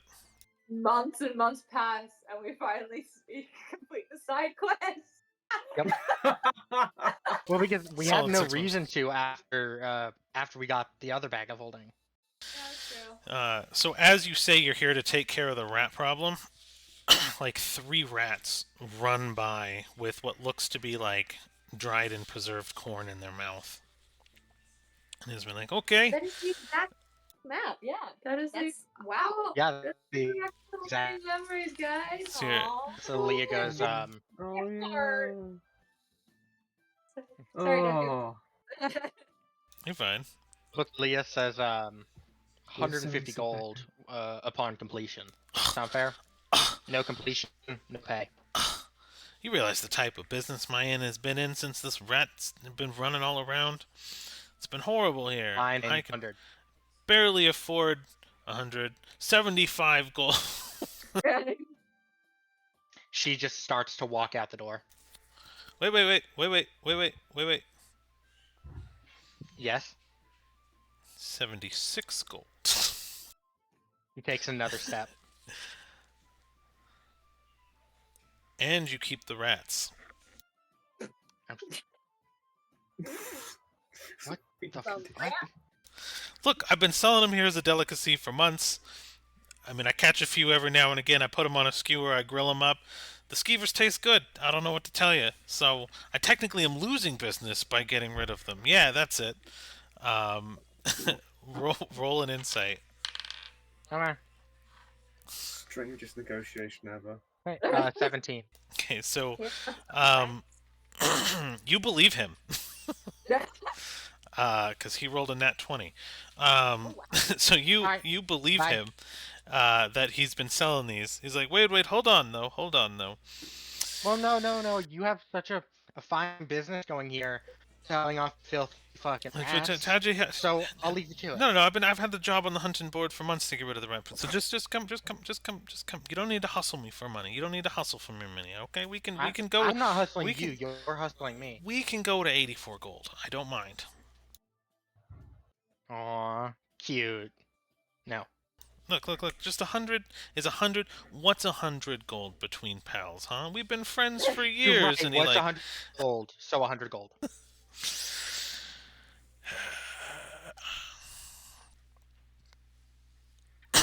And he kind of like clears his throat and gets a little grumpy because you notice that like a few people in the bar have like actually stood up now. But he kind of ushers them down a little bit, like, come into my own dojo. And now for some reason he's got like an old like kung fu master voice on you. Come into my own dojo. He sounds like Sensei Kreese. And you ush me on the day of my daughter's wedding. Well, And then, he's like, you know, but 100 gold, but no tips. And Okay. he points you to the back room, which Hello, will Zootopia. which will go kind of to the sewer, not sewer area, but the rooms for rent that are decrepit. Which a map I actually don't have. I had them labeled together, fine. but I don't have it. but then, just to kind of rub it in his face that she's not just fucking with him, she says to Sergeant Squeak, because she can talk to animals, but they can't talk back innately. She just says to Sergeant Squeakers, she just says, or what looks like just out loud, but Squeakers knows it's to him. Hey, could you get those couple rats' attention for me, super quick? And this rat just stands up and jumps off her head, hops onto the bar, and starts like speaking to the rats. They stand still, but look almost like you know how a cat does a scaredy cat, and then the rats just kind of hiss, at Squeakers. But they are not like running away or anything. Mm-hmm. And as she's walking away, she just goes, just to prove that I know my shit. I found it. Be like, all right. You've already ushered me out of 100 gold. Just go do it. Maybe we'll double or nothing later. Perfect. And so she heads down, and right as she enters the gross, decrepit bathroom, she twists the ring of animal influence, activating it and burning one charge. Gotcha. So I found the map. This is the exact one, if you guys remember. Yes, it is. Yes, I do. Man, see, I have everything, and it's pseudo organized, but now I've split it off so many times that like I had 2 different sorting folders, and I found it in my other sorting folder. So I pay attention. The first thing. All right, brag much. I'm proud of myself for this one. I'm sorry.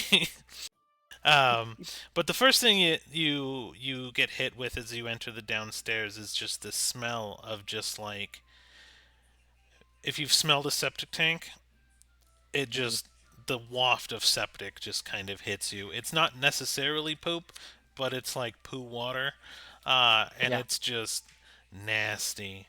And you kind of notice just with a quick glance, the rats that are going in and out of the bathroom area, and you make your way to the bathroom and you find the same 6 tubs. As one goes in, it jumps out of the other tub from across the room, and it seems to be the same puzzle from before. Well, so because I have special shit for this, Leah's gonna not sit down, but she's gonna close her eyes, a deep breath in, a deep breath out, and cast locate object, looking for a bag of holding. So your speak with animals, what were you intending as well? Just so I didn't ignore that portion of it, because you did burn a charge for it. Nothing yet. She just upped it for 10 minutes so that she could communicate with them if need be. Gotcha. But okay. she hasn't done anything with it yet. Perfect. Okay, just making sure. I didn't want to ignore it.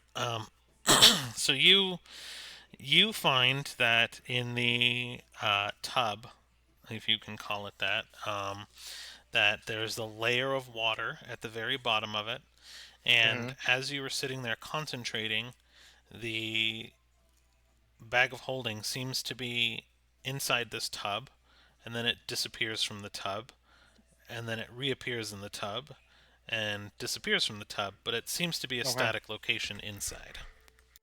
Well, so then since locate object lasts for 10 minutes, when well, she's gonna start off talking to the rats, and she's just gonna say, so can you all tell me what's the point of living within the bag specifically?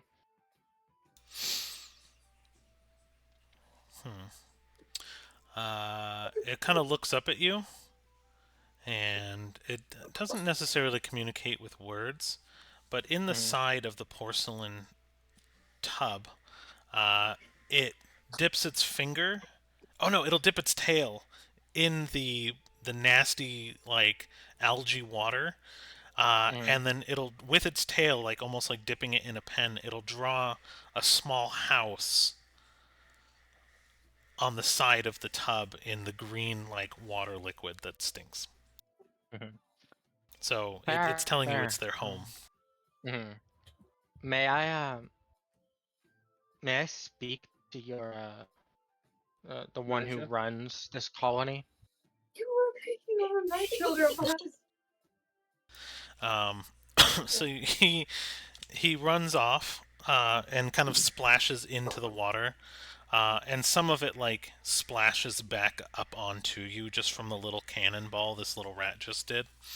And a few moments later, a really old rat that actually is kind of walking on his hind legs with a little cane in his little front arms, and he's walking and he's got like this little beard, so he's just this old ass two-legged walking rat, and he kind of like he's having trouble getting out of the water, but eventually he kind of scurries his side up to the porcelain side of the porcelain tub rim, and like looks up at you and like does 2 clicks with his little toothpick staff that he has.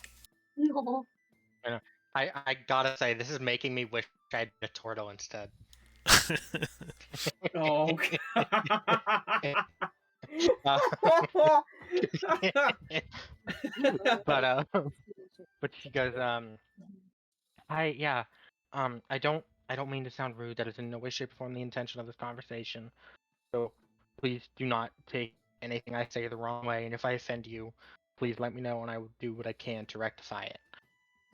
But I was wondering if maybe not in no way, shape, or form trying to remove you from your home. If anything, I would like to take your home with me, with y'all. And I my was see, I have a buddy here. She gestures to her head where Sergeant Squeaker sits, who's he's a quite well trained rat. And I was thinking maybe he could train y'all as well. And on top of that, everywhere I go, as a way to feed y'all well and make me money, every town, every city that we take rest in, me and my group, y'all jump out, go do whatever y'all want to do, grab some food, grab some coin on the side, report back to me, and you take the food, I take the coin.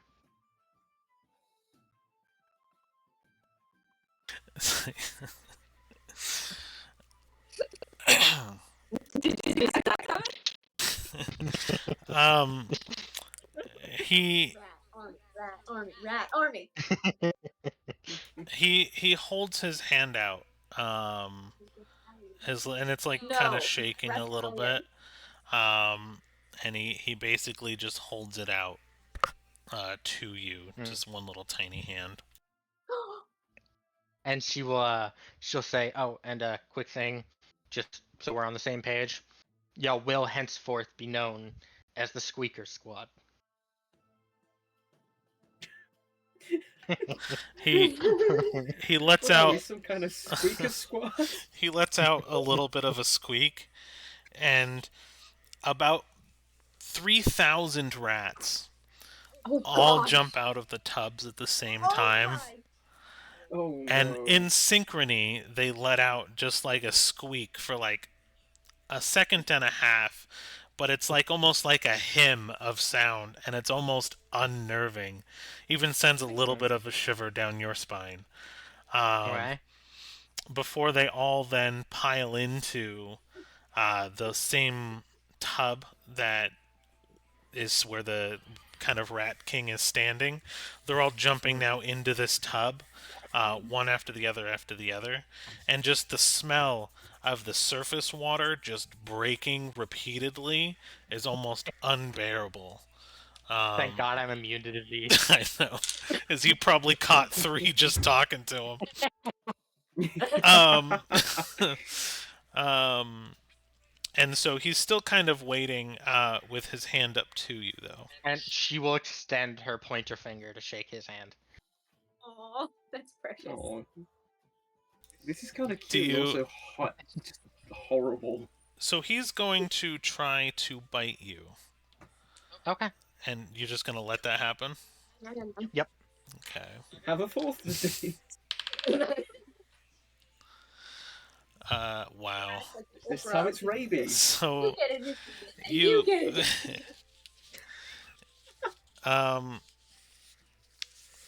man, so you're immune to disease. So it's interesting how this is gonna work.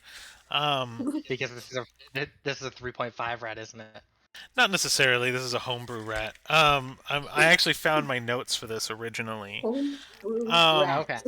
do you? So I will give you the option then. So you feel a poison actually kind of start to permeate from Well, the if it's a wound. poison, that I'm not immune to. I'm just resistant. Yeah. So it is a poison. Okay. That seems Then to. I'll roll my con save. Yeah. Go ahead and roll your con save. Oh dear. 26. Okay. So you save, but you understand what the poison is. Almost immediately, is that Mhm. you are, as long as the poison runs through your veins, you're actually bonded to all of the rats of the colony. Yeah.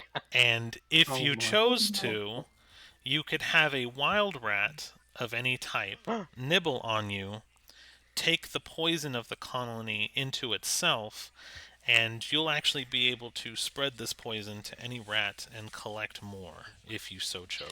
Oh, I. No. or you have 3001 rodents. currently. 3002 if you count squeakers. You are a character that owns 3,000 rats. Alright, so Wait, let I me. thought there were 3,000 including the Rat King. Are there 3,000 plus the Rat King? There's 3,000 plus the rat I king. think we're Okay. arguing the semantics You of the are a rats right character now. that owns 3,001 rats. From what you know about us, are you Right. surprised that we are arguing about the specific number of rats? Nope. I'm gonna say 3K right now. 3K and 2 if Love you it. include Rat King and Squeakers. Let me. Alright. I'm finding the item. Give me a second. Alright. But you do have But to the- still get the item. Okay. What was your question? Oh no, nothing. Continue. Okay. So you notice that the bag still seems to be at the bottom of the Yeah. water. But so when it's when the bag is not present in her locate object vision, she dips her hand into the water, and then when it is present, she tries to take hold. Okay. So yeah, you notice as the rats are kind of jumping in and out, it's almost like a different dimension, if you will, and as they jump in, one scurries into the bag, and you can actually feel the bag in your hand in that moment, and you can grab it. And she just quickly, because she's seen it blink in and out, she just quickly yanks it upward. Perfect. So you are now the proud owner of a bag of rats. Yes, It or the is rat bag, as I would enjoy to call it. a rat bag. The little rat pack is inside of your sack. It is a wondrous item. It is uncommon. Basically, it's a bag that holds leather. It's a leather bag weighing about 15 pounds. It does not look magical. It looks like a leather bag, but it appears to be, quote unquote, a bag of holding. And it functions as such whenever you place items within it. So you can use this item to occupy this space as a bag of holding. Just keep in mind, anything that goes into the bag will probably come out with nibbles on it. So any sort of wood, cement, anything really that's non-metallic that you put in will probably get chewed. You can use this as a feeding mechanism as well if you so choose. When you attempt to retrieve an item from the bag, a swarm of rats will also be released.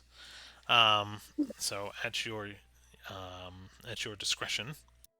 And you Oh said my this is in God. my inventory now? This is in your inventory, and I will go ahead and give you stats for all of this in just a moment because I also have to redraft up the poison. So give me 1 second. Mm-hmm.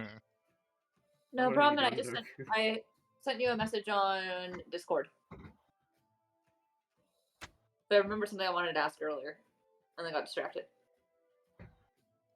I need to make a reel at some point where it's just like describing each of the characters in the most unhinged way possible. Yeah. Leah owns 3,002 rats. Well, so now, if you think about it, there are now two queens in the party: the queen of a kingdom and the queen of 3,002 rats. Yeah.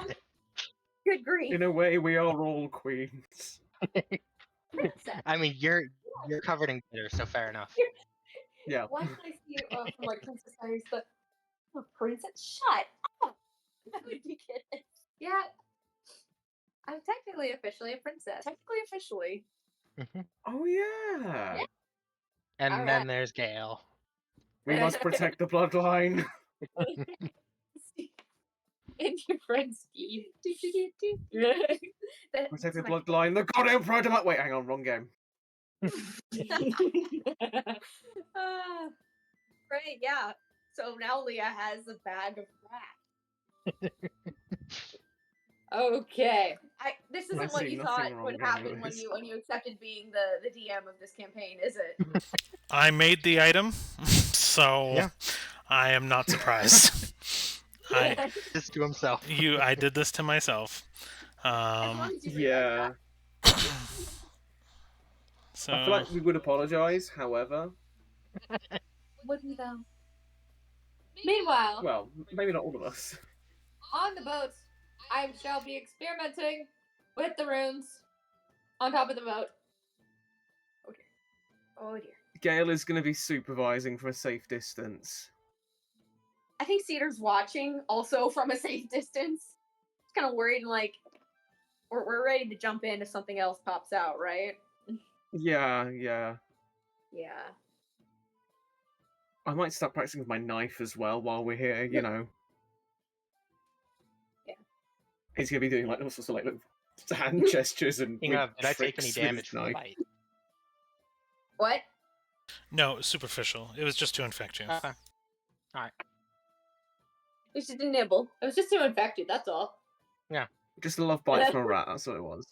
You know, Rat bite. you can start Ratatouille. I Oh, mean, no, well, so you want to know Leah's what's funny about that? I do have cook's utensils. Leah's the group chef. Yeah. So that's where actually. Oh no. Oh my gosh. Leah inside the rat. Oh my goodness. Sorry, I'm finishing Why- writing this up here really quick. No See, problem. I have this mental image of Leah being taught how to cook from a rat, but it's the version of Ratatouille with Gordon Ramsay's voiceover. Yes. Yes, I Yeah, love he's that. got everything running around going, "Where's the lamb sauce?" This steak is so raw. It's trying to eat the salad.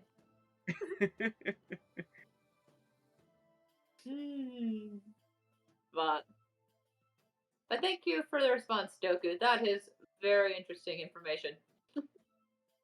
This I do squid not is like so the sound rare, of it's still this. telling SpongeBob to fuck off. There's so much sugar in this soup. It's a Weasley. This is too good. There we go. I got it posted in the items chat. This was a little bit of a bigger item. Love it. Bag of rats. A bag of rat. I am keeping notes on this shit. So it's got a whole I was at mechanic to it. 10d12. Holy shit. So yeah, What? if you become unbonded to the rats, you take that damage. I'm fine with that. So you also can choose then to infect other things and unbond them. That's the combat mechanic behind it. Ah. Rat Oh attack. no! You just gave Rain a super weapon. But keep in mind they are very Oh, rat. fragile. You know what I mean? So they have 24 hit points Yeet. per 1,000 rat released. So basically, every time you release the swarm, you're going to release about 1,000 at a time. Yeah.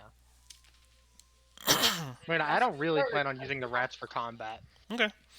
I plan on using the rats to raid cities for their gold and their food. But you can yeet them at enemies. So yeah. Yes. Just football toss the rat at the BBEG's face.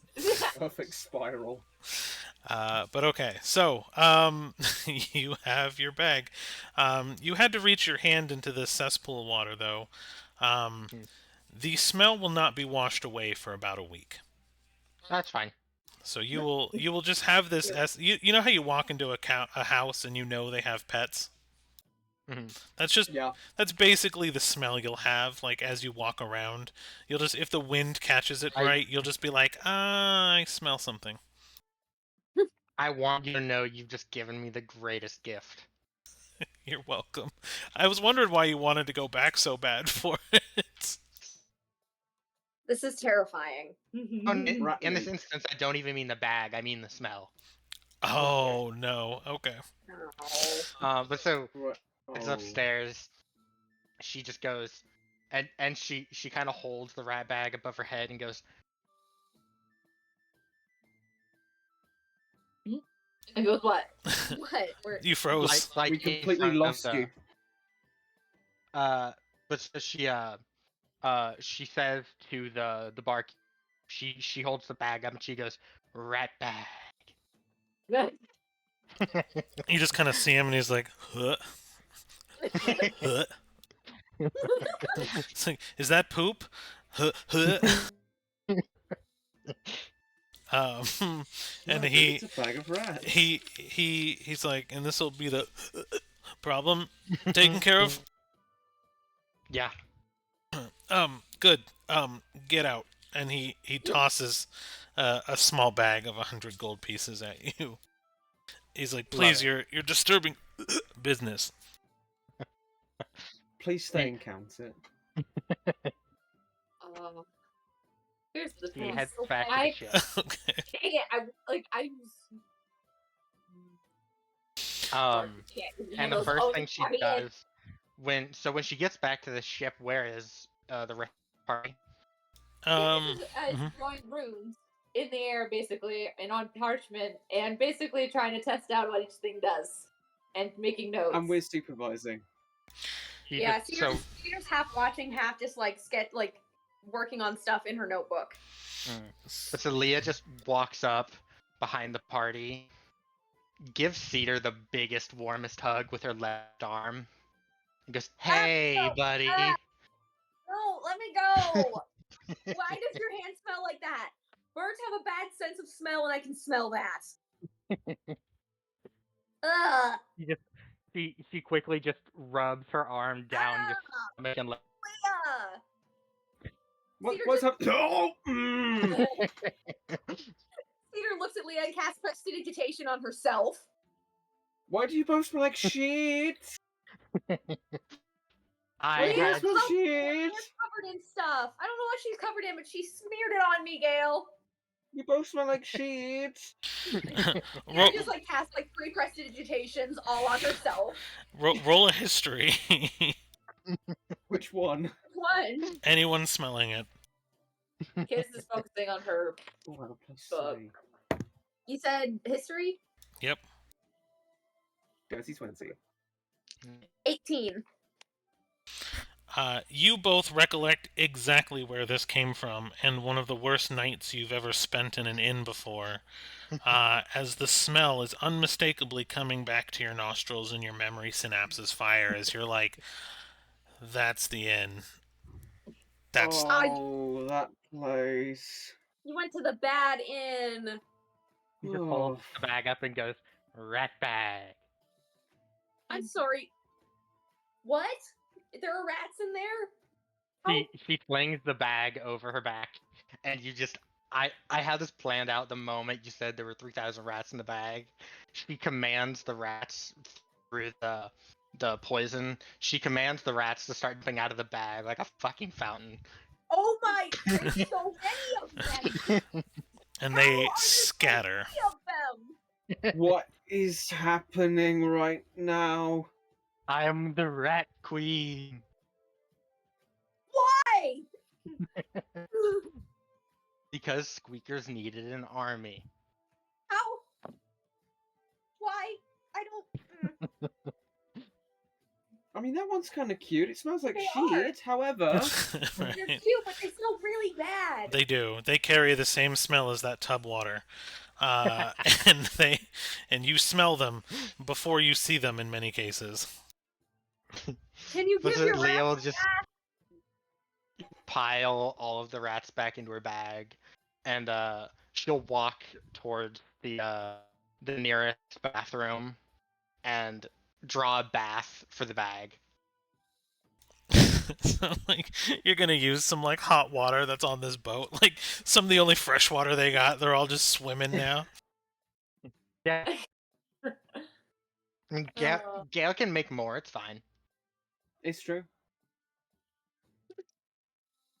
Hey, Kittis. Do you still have any of that good smelling soap? Not for you. Thanks, kid. Cedar's What like, about for me?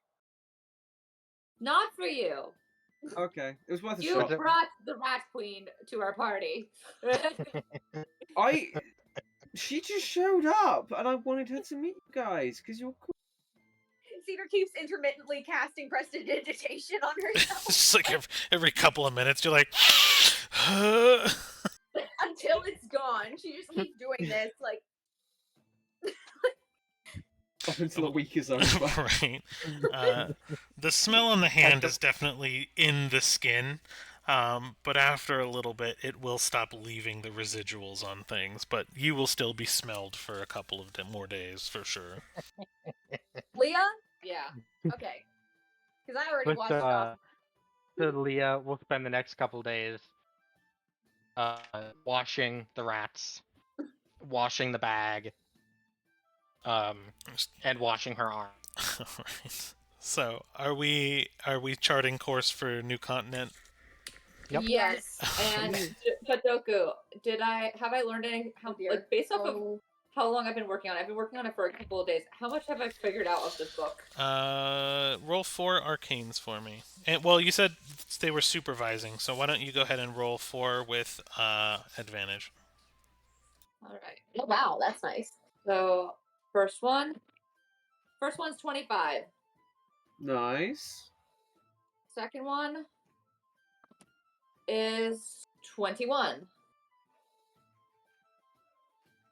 Third one, 22. Fourth one, 21.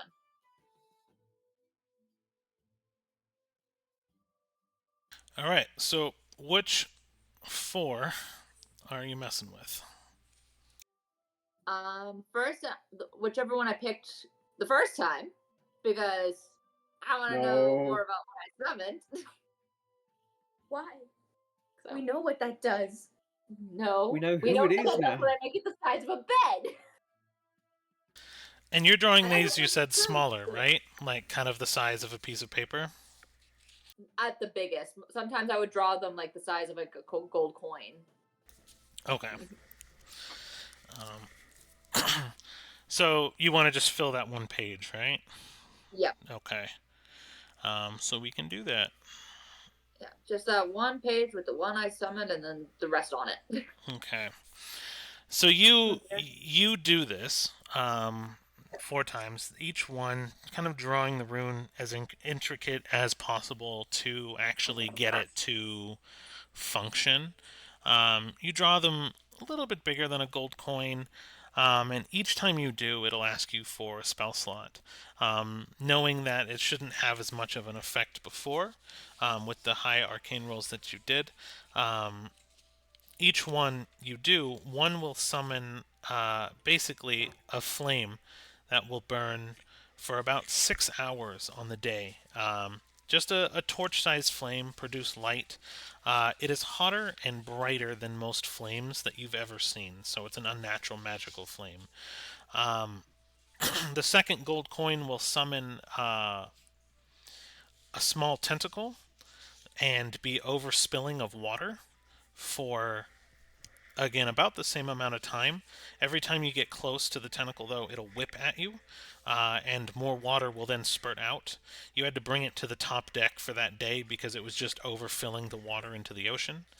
The other one was the thunder and lightning one essentially that you summoned before, a small cloud would form above the coin and it would last for the day. And the last one actually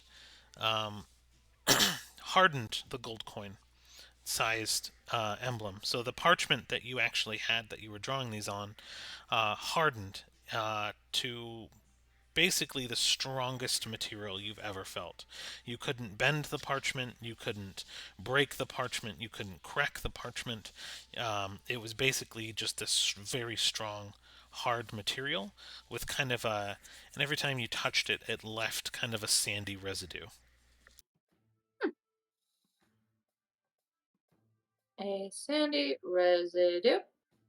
All right, for the next little bit, I'll be probably experimenting with that one. Because how long, if I basically practiced it in like on that size, how long would it take it for me to be able to do it by memory?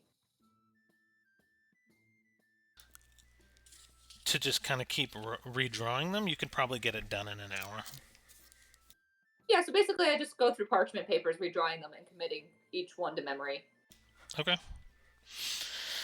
So you have you have an earthen, you have an air, you have a water, and you have a fire for those ones there. I'm picturing like Lewis from Owl House with like the glyph magic. And how long would it take me to draw them once I got used to it?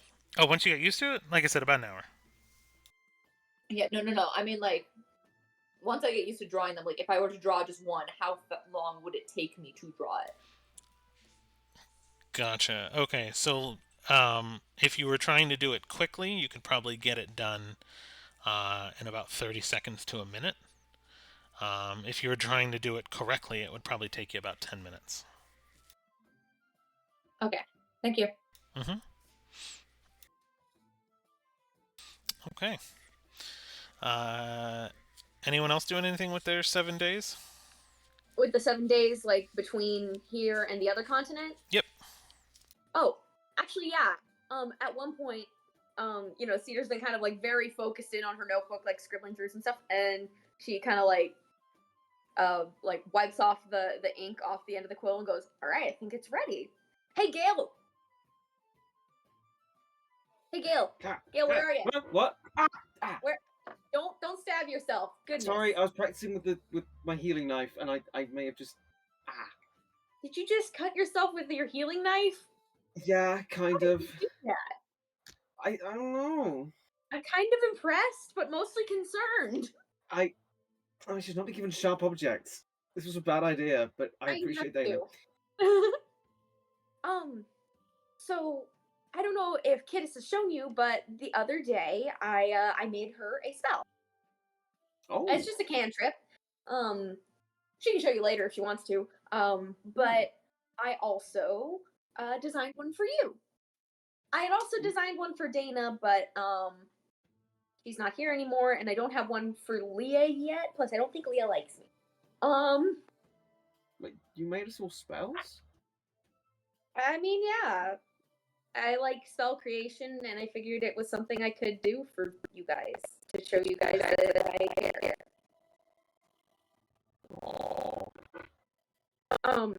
It was a little really, really nerdy. I know. No, it's a good thing. It's a good thing. It's a little tricky trying to figure out how I give it to you, especially because Dana had a little bit of like wizard learning. Kittis is a wizard, but I don't know. Like I know clerics like get their magic from like their deity and all that, so I had no idea how to do that. But then I remembered that Carlos gave me a learning spell scroll. Oh. I've just had that in my bag like this entire time, and most of the time I can just like learn spells like. It takes a little bit and some money, but I can usually learn spells. This just streamlines that process entirely. So I think if I use this, I can teach you the spell. And it's a cantrip, so you won't need to use like too much magical energy on it. That's really thoughtful. I need a target, and she's kind of like very zoned into like the task at hand. I need a target. Oh, and then she uses her little conjuration ability to conjure up like a combat dummy type thing. It's basically just like a sandbag on a stick. Okay. So she just kind of like conjures that up. I'm gonna show you kind of what it is first, and then I'll teach it to you if that works for you. Yeah. Yeah. Go for it. Go for it. Also, this is the first time that this spell has ever been cast, so it could there could be other effects that happen. Sometimes when I make new spells, it does something as it comes into creation that it won't do for the rest of the time. I think it's some kind of like trade-off with reality. I don't know, but let's see what happens. As long as nothing comes and attacks the ship again, I think we should be Yeah, okay. I hope that doesn't happen. I didn't mean for that to happen. No, I know. I know. You And I would like to cast the cantrip Mistral Razor. You hurl a slashing gust of wind at a creature or object within range. It makes a ranged attack spell against the target on a hit. The target takes 1d10 slashing damage. Once you reach 5th level, the damage increases. So cool. So she kind of like does a little, I think, what do they have this as? Like somatic? Yeah, verbal and somatic. So she kind of like plants her feet, like does a very quick like slashing upward motion, and there's like an almost kind of hissing kind of sound that she makes, and then all of a sudden like just a cut just like very quickly forms on the sandbag, and it just kind of like pops and spills open because it's like a very quick like slash, like as if there was a sword of wind. Oh my gosh, it went well. Whoa. Yes, it worked. Am I gonna be able to do that? Yeah, and it's air related because I figured that would be the easiest element for you to work with. And This is so cool. it's technically an evocation type spell, so it's very like you can use it as a weapon, and then it can keep you safe. But yeah,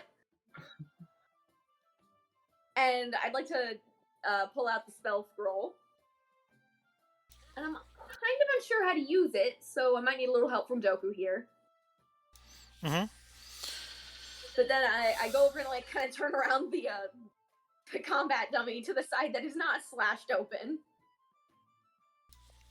So the scroll itself, I believe we had it as it was more or less an any scroll, right? You can transcribe the scroll, transcribe the spells you want onto it, and then you can give that to somebody to learn it, or use it at will, essentially. Yep. So, if Gail wants to take the time to study it, you can actually add that to your repertoire of spells if you'd like. Yeah, I would like to spend the time to learn that. Yeah. Because it's so cool. That was the point of the scroll, was a teaching mechanism. So, yeah. So if you wanted to take a couple of days to kind of study, you know the effects, you know how it worked, and if you take a few days to actually study it on the water, you will learn the spell. Nice one. I got back to you, by the way, Kiddos. Me? Oh no, her. 4. I need that roll, by the way. That's the roll. Oh, 4. I thought you were doing like a really quiet Kylo Ren impression. Nope, we're good. What? Um, But yeah, so Look, Ray, you could be seen. I could be seen as dead. what? What? I don't like this. So mhm. yeah, I think Cedar will also like take some time and like be kind of like teaching Gale the spell, like kind of showing the notes, like here's what it ended up as, here's what not to do, like here's the verbal and somatic one, like parts of it. Perfect, yeah. Okay, cool. Alright. So I'll say, as you guys are learning, one night something really unique happens. Like the sound of that last shriek. You went upstairs, Doku gave me a reason to be curious now. I didn't give you anything. It's not my fault you got caught. But no, more than that, No. your friendly neighborhood necromancer decided that curiosity, killed the cat. So The she satisfaction brought it back. No. ventured upstairs one night to the top deck. Um, and what she saw was almost uncomprehendable to, I guess, human sight. As what she saw was the sailors plucking the souls of the dead and lost at sea from the water and taking them on board, as they would then ascend essentially upward and no longer be lost. And they would provide guidance and direction to those souls. This is not something that the living should have ever seen, however, because when she went up and she peeked her head, she broke a barrier between life and death. And that immediately began a rush. What? As if they could be sensed that something living was where something dead was. You all are woken in the middle of the night by a large crash that hit the side of the ship. I mean, technically, the Darkeye did belong in the Shadowfell at one point. Oh my god. So let's find. So technically, I should count as being dead. And not a problem. My spell list. Sorry, guys. Where's my spell list?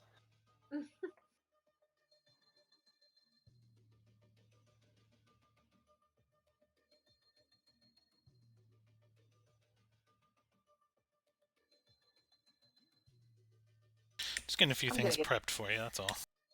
I'm getting kicked off this stupid ship, aren't I? Yep. I mean, not necessarily.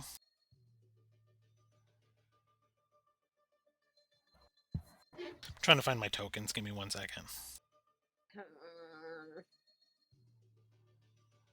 I actually didn't anticipate you guys triggering it.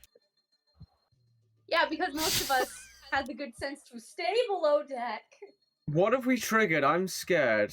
Here's the thing, though. Doku made a mistake. Doku let me get curious. Don't blame Doku. Because I dumped the bodies overboard, and one of the soldiers said, "You made more work for us," which now implies that there's something more that are doing that have to do with dead things, with special interest in dead things. Oh my goodness. What did you This is gonna expect me be- to do? This is gonna be bad. Well, it's Was a it good thing. Upon hearing the crash in the side of the boat, Leah will pop Shield of Faith. That's fair. We are screwed. So, yep, Yes, we just are. putting it together for you. Just give me a few minutes here. It's But so yes, cute. It wasn't trying to kill us. A- It's adorable. a giant sea serpent. You can almost smell the rotting flesh on it, however, as it swims through the river Styx, We're on the what now? eating We're souls, in the river Styx. Sick. Yeah. eating So the lost This is so souls. cool. Smells just the hint of the living, and immediately gets into a ravenous, starving rage as it crashes into the ship and then wraps around it. And at the same time, a bright light shines at the front of the ship. There's a man holding what looks to be a lantern on the very front of the boat. And I'm getting that token too. My dead mentor. You're what? What? No, I'm just bullshitting. Oh. Oh, See, I'm wondering it if could I be might- Charon. You're just hoping. What if? Oh no! Wait, what? I've got a feeling this is Charon. We're like on the ferry of the damned.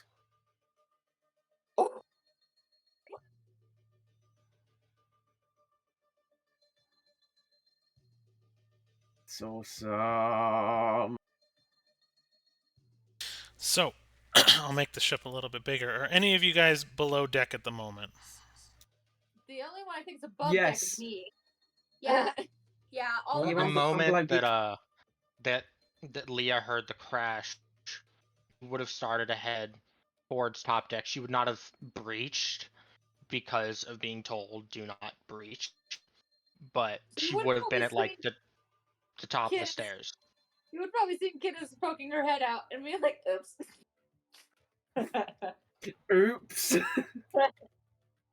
So there's one main entrance there, unless you're coming from the centerpiece there.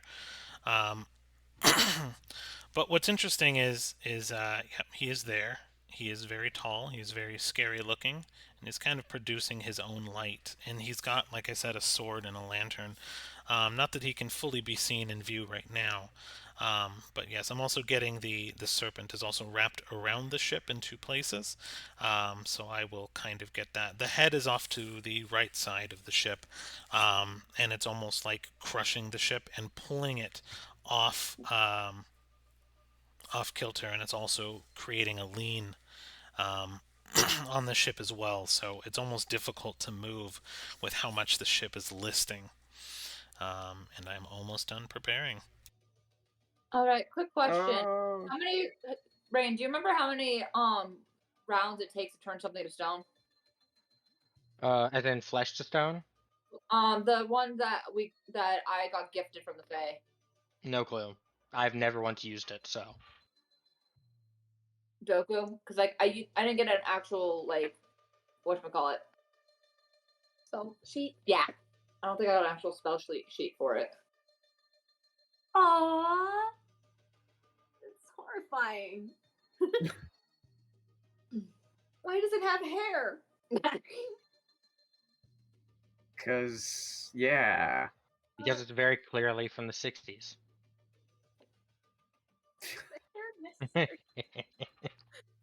C7 comes up like a beehive.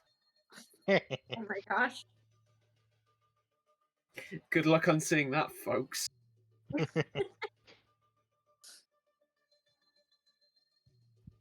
they're about 15 foot thick. Okay.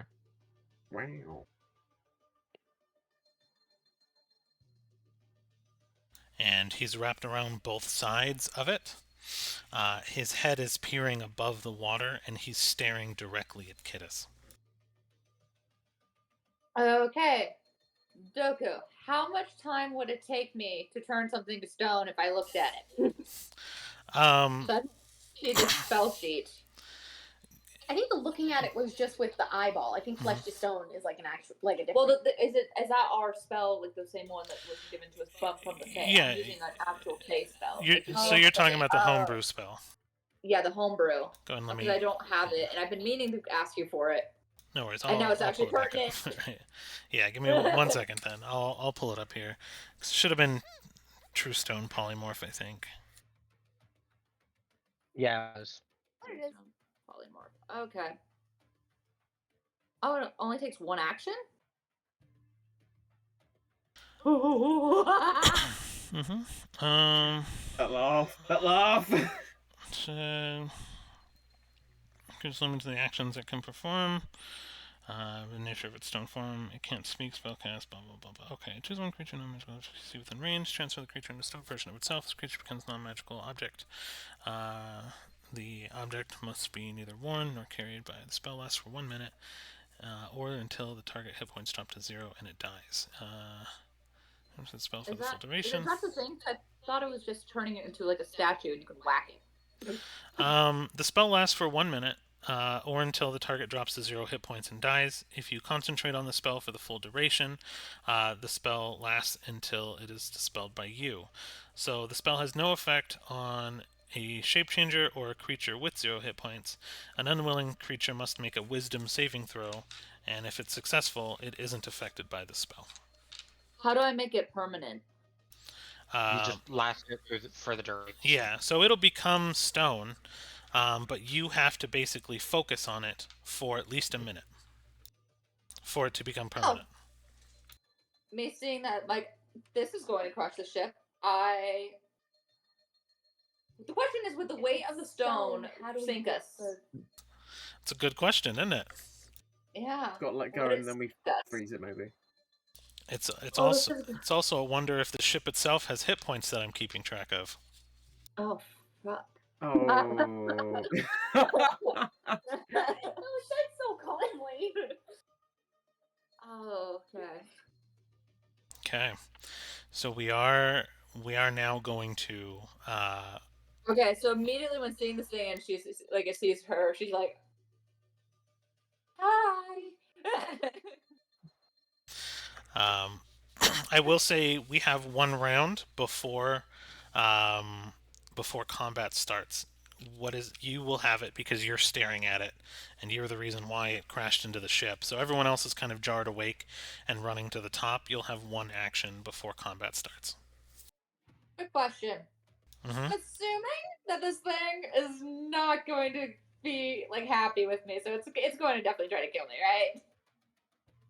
right? I don't see why it would. You're We just, also don't see why it wouldn't. a living creature in the land of the dead. So it's trying to kill me. I don't know. Yeah, that's not helpful. I'm trying to figure out if it's trying to kill me. So like, If you want to spend your action on an initiative, or not initiative, an insight check, you can. yeah, we're gonna do that because Cadis is just like, because Cadis is also kind of like, okay, there's a lot of things going on, and Mhm. since he's gonna insight, I'm like, okay, where am I going with this? Yep. Let's just insight it. Come on. That's an 8. Well, it's not that hard to tell. Um, it attacked the ship the moment you breached your head above kind of a threshold, and it seems to be staring at you directly. So it is after you specifically. With that roll, you don't know why, but it's coming for you. Okay, so, Everyone want to go ahead and roll initiative? Kind of try to like duck behind something, not down under the ship, because she's like, I don't want it to break the ship. But she's like, we're just gonna kind of duck behind some barrels real quick. There's like a staircase in between you if you want partial cover. I kind of moved you towards where Yeah, it that's is. basically what she's gonna do. It's not gonna be like a dart. It's gonna be like kind of like more of a like, sorry. Sorry, Not please today. go away. Not today. Okay. So she kind of ducks behind the staircase. she's like, All right. thank you. Um, Thanks. so you are going to be kind of under partial cover. Let's go ahead and roll an initiative for everybody. Oh boy. Yep. Okay. I got an 18. 15. 18, and I have a higher dex than Gale. 20. Rub it in, why don't you? Could I say 20? Yeah.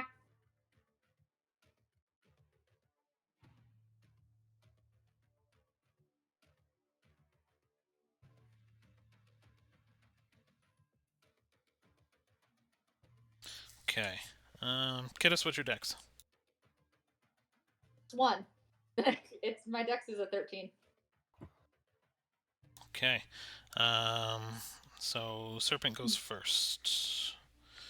Because he got an unnatural, so you got an unnatural 20 with that, but you also got a 20, but his dex is a bit higher. Yeah. Yay, giant serpent. So he's going to do two things.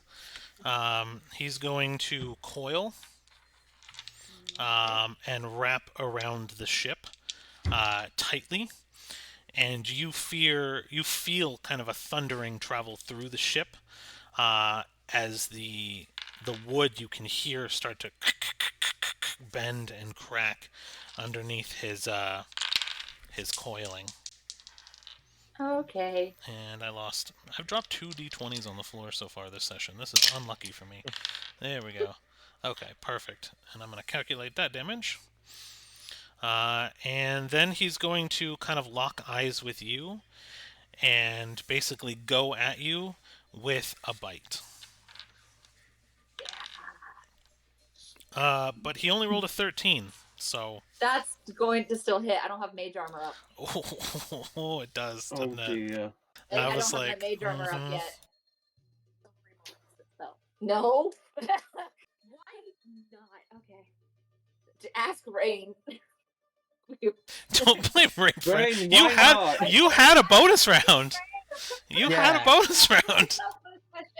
This has nothing to do with me. Nope, I know. I'm just finding someone else to blame. In true Kidus fashion. So I should just be blaming everyone else and trying to gaslight everyone into believing it's not my fault. Kiss, I don't care how crazy I am. That's a pineapple. We're so dead. 12 damage. 12 damage. Okay. If we die in the River Styx because you couldn't stay in your room for one night, it was more than one night. I stayed in my room for a lot of nights. It's not my fault I ran out of bodies. I cannot even begin to say how little I care about that detail. Alright, well, Kidus, you're up. So, with that bite, I'm gonna cast Mage Armor on myself. And for my bonus action, to be like, I'm sorry! Can you stop now? What language is that in? Every language! She knows! So you're gonna cast mage armor and just start yelling in every language. I'm sorry. I'm sorry. I'm sorry. I'm sorry. Basically, I love it. I love it. that's the plan. Benny from the Mummy. And Just like, she throwing up doesn't every move. holy symbol. She doesn't currently move. And she's just kind of like, I'm sorry. Does it Like, trying to get it register? to go away. Okay, and that's what you do. Yep. Yep. That puts us at Leah. All right, I will pop up to above deck. Mm-hmm. Map issues. Oh, wait, hold on. I have so many layers right here. I'm sorry. You're good. Maps have layers. There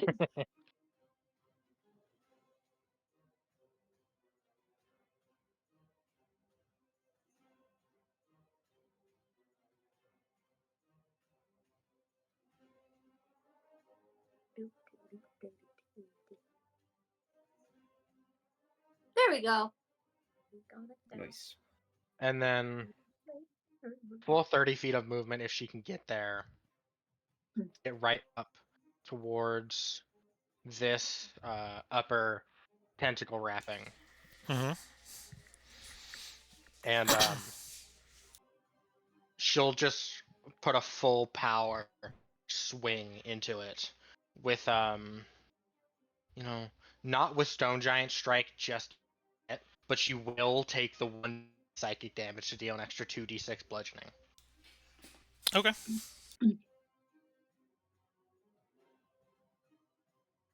So she takes 4 points of damage.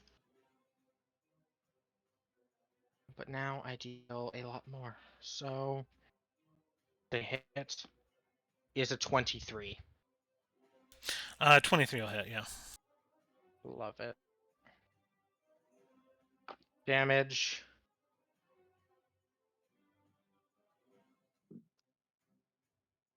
That's fun. 27 magical bludgeoning. 27. Okay.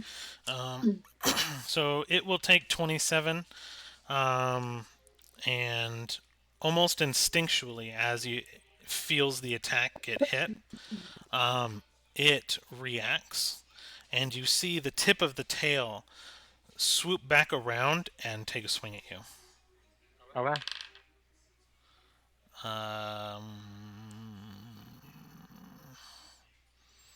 Where's my plus on you?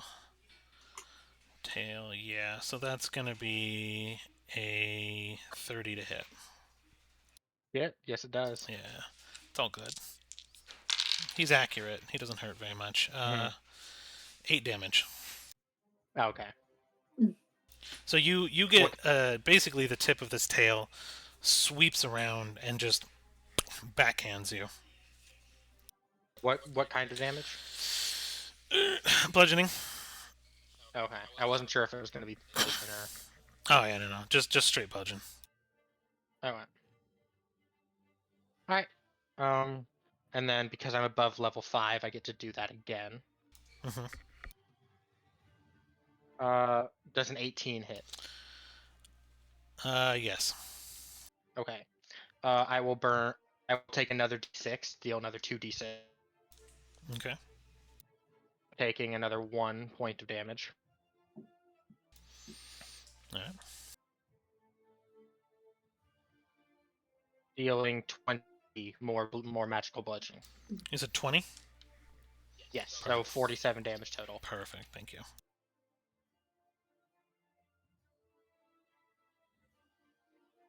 And that is me. Okay. So that'll bring us to Gaylor. So, following from Leah's lead, he's going to pop up. If I can get the map to sort this out. Hang on, I need to layer him up. Probably give me 2 seconds.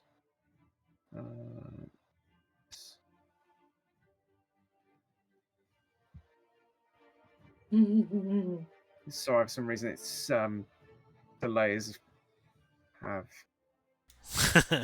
Okay, hold on. I got it. Hold on. I got it. Yeah. There we go. For some reason, he's right underneath the. Yeah. I think all it is just all the layers have been put on top of each other.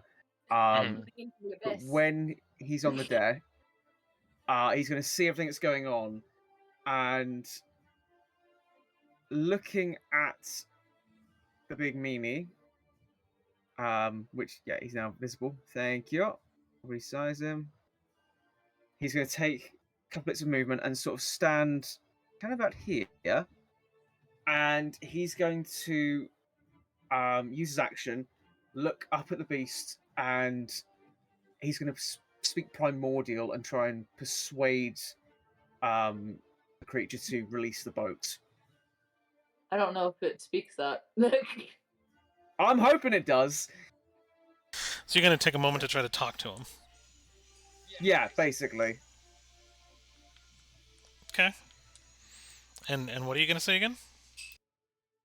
Okay, so anyone who doesn't speak primordial is going to hear Gale just basically speaking in a very low, guttural voice, essentially, because he's primordial. But he essentially will say, "Oh, great creature of the river, we mean no harm. We would appreciate you would release us so we may be on our way speedily." Let's see what language it is. You don't hear a response from him. The sea snake is just kind of looking at you. You do hear kind of a chuckle from the distance, however, from someone else who's in earshot.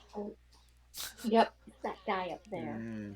Yep, Glow Man. And goes, He's controlling. "The living are worth too much to let go here." And you hear a perfect and clear response in primordial. Oh. From him. What'd he say? It's like, so he's speaking primordial. He's speaking something. Okay, He's speaking something. I feel like Gale is going to turn to him. Bonus action, cast magic stone and throw it at him because old favorite Gale. Which is going to be 21 to hit. Does it hit? Can you hit? Yeets it over the... So you're throwing a magic stone? Yeah. when the magic stone gets to about 30 feet away, it loses its umph. The magic seems to fade from the stone, and it rolls to the ground at his feet. In response, I'm going to yell back in Primordial. Well, if you're worth so much, why don't you make it a fair fight? And that's my turn. Alright, Okay. Cedar, you're up.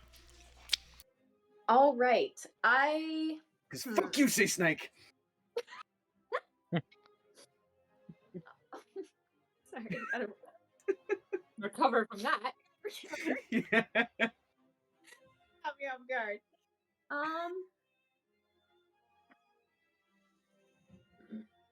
I'm going to fly up to about where I am. Well, okay, wait. Yeah, I come up to about where I am on the map from wherever I am. Like, oh my gosh, what is going on? What does the captain think of all this? Oh, yeah. I'm sorry. He's like, you had one rule. You had one job. I asked one thing of you. Close. I think I am. And I kind of assess this. I have Cedar kind of assess the situation, and I'd like to cast a second level Tasha's Mind Whip on Glow Guy.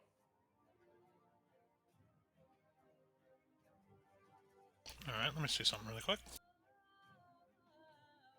Hello, guy. Glowy Man. Glowman group. Yes.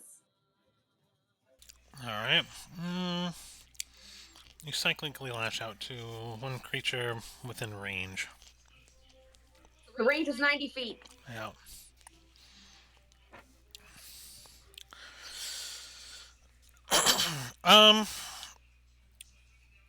You feel that you engage the spell and you send the spell slot at his mind, No. but you are unable to cyclically connect to his I mind. hate that.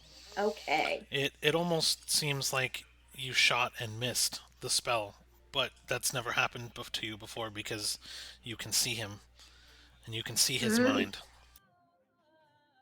Okay, hate that. All right. I think in retaliation for my bonus action, I take one of my normal knives. I take my one normal dagger and just wing it at his head. Oh no. Okay, make your roll. Let me find that. Where dagger over here? I just need regular dagger. I know I own one. Just a regular dagger. I mean, Regular dagger, nothing fancy. you have your guild one too. I don't want to throw that at him yet. Yet? I don't want him to touch it. It's mine. Sorry, I put it in and it's not acting right. What's the attack? Rain, do you know the attack roll for what her attack Yeah. would be for? Is your dexterity +4 or +5? Let me check.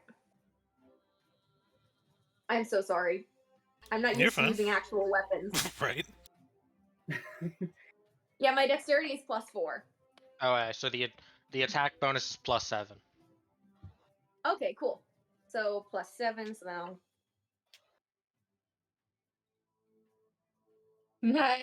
That's a 10. Oof. So the dagger just kind of dinks up against him.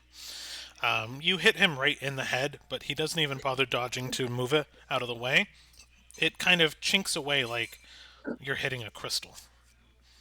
And You see her go, dang it! Just all that. Dang it! Yeah. His turn is in now. That's my turn. I don't have anything else. all right. So let's see here. Where's our rotation? Oh, it's his turn. Yep. Okay, let's see what he can do. You want to see what he can do? Okay. Where did But our Fancy there we are. Dead Man. No. Fancy Dead Man. So he's going to actually kind of dart off and jump over the sea serpent's body as he sees Leah attacking it. And he's going to take his sword and do a straight scrape right across Leah's neck and like the weak Okay. points of the armor. And that will be... Where's my D20?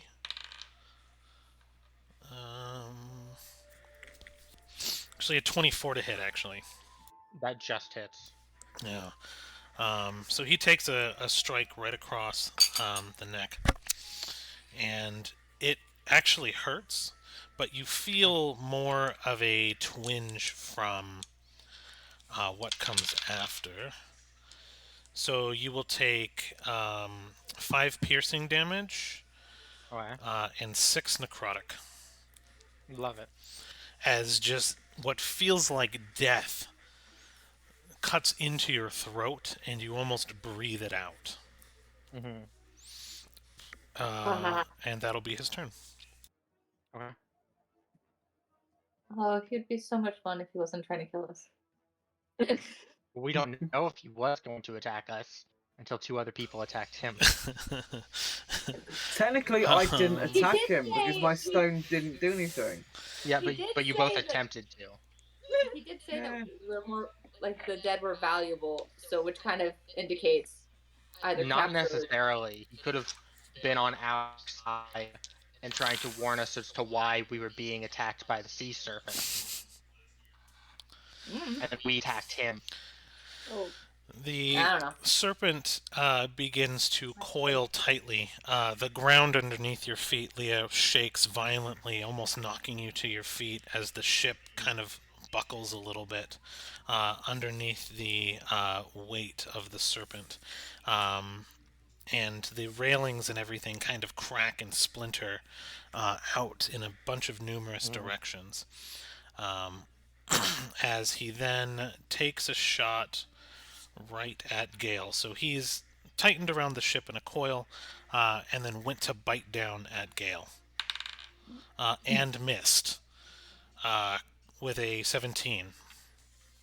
Yeah, that will miss. So his head goes crashing down into the ship deck and actually cracks it where the weight of his head cracked up against the ground. So that'll be 46 damage. Perfect. And that'll bring us to Kidis' turn.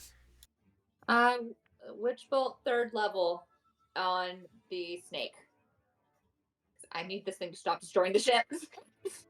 Snake. Snake. Shit. That's a little sneaky snake. Am I able to cast silvery barbs on that? It wouldn't do what you think it does. I wouldn't. I wanted to re-roll that. I would just Yeah, have to but take when you the reroll, you roll. take the lower. Oh. Dang nabbit. Okay. Too bad we don't have chaotic giving us blessing. I just went through the 5 stages of grief. So I rolled that one. So I take it you miss. Yeah. Hmm. Yeah. But not for the reason you think. Mm-hmm. So you move to attack, and your witch bolt summons from your hands.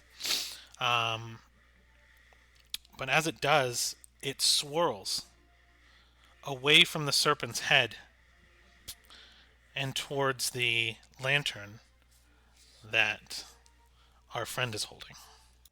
I Oh. want that lantern. Fucking damn it. Oh, it has the anti-magic fire, doesn't it? I Oh. hate that mechanic so much. Oh! Mm-hmm. Okay. So, bonus action, I pull out my gun. So you Prepare to be God. can re-equip if you want. What is the mechanic for my gun? Point and shoot. Pull the Point trigger. and shoot. If you want to spend your bonus action re-equipping and loading, sure, I'll let that happen. Yep.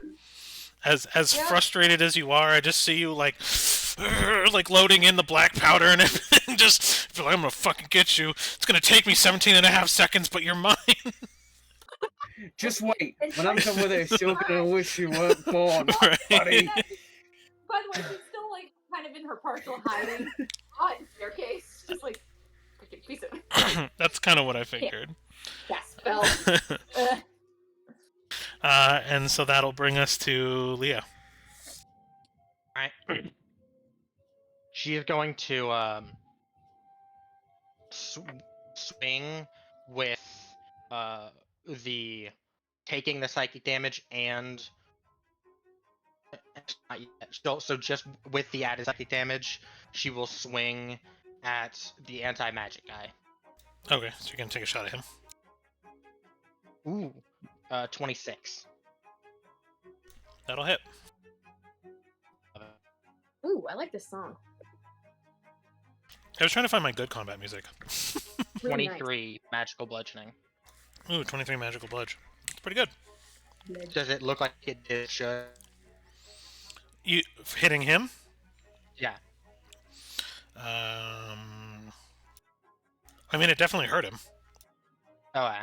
Like he That's all I he needed was to know. he was dealt damage for sure.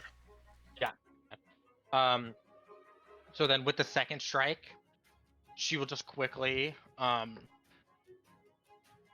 with her action, before she takes her second strike, she's going to grip. She's just going to tighten her grip on her shield and on her warhammer. Just slowly breathe out, and as she breathes out, you just watch her disappear from view. As I bonus action hidden step to turn invisible for 1 round. Nice.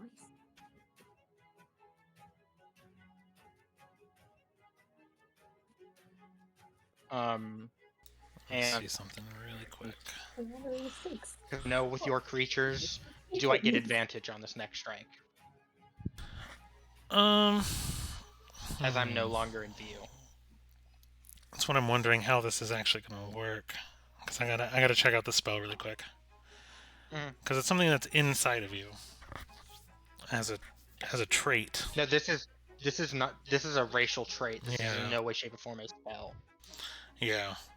So, yeah. So if you wanted to, I'll say, on the next turn you do attack. Well, I'm not And the you next can- turn. I'm doing it for this next swing. Oh, for the next swing. Yeah, Because you get multi attack, right? I do. Because I think it would be for the next action. So hold on. As a bonus action,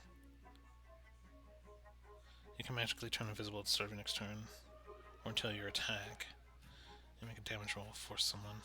Man, you're making me look up rules right now. Hold on. You're good. If you waited to your next round, I would say you would have had an advantage. Okay. Because well, then I'll wait for my next round. yeah, because with the way the combat turn works is you're declaring your attack and you get a multi attack.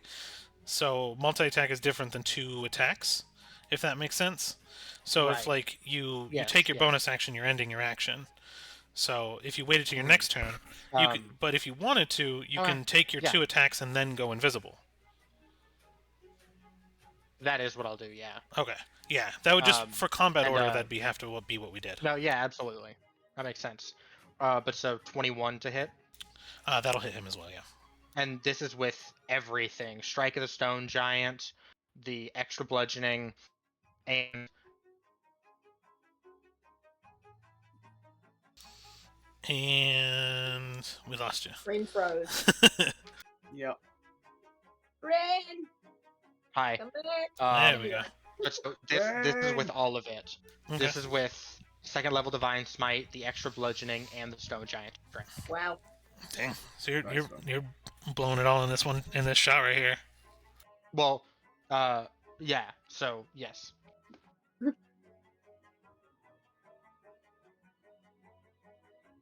That is let's see, and then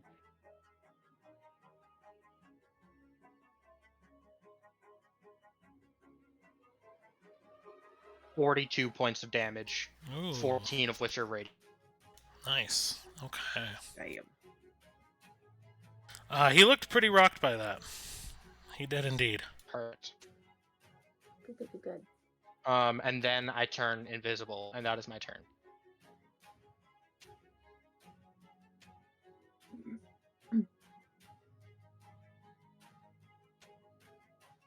Yeah, he definitely was very unhappy by that hit, for sure. Love You it. kind of like rocked him. He stumbled back a little bit and then kind of Oh, lost track and of I you. need a DC 16 strength save. Oh, right. Sorry, DC 17. Rolled a 16. I know I got a good modifier on that, so he's fine. Okay. Okay. That's me, yeah. That'll bring us to Gale. Okay, first things first, he is going to use his movements, and he's going to shift over to here. Now, for his action, I try to be a bit smart with this one, but I'm guessing because we're in River Styx, we're in the underworld, there must be undead players on the field, so I would like to use my action to burn a Channel Divinity and attempt to turn undead.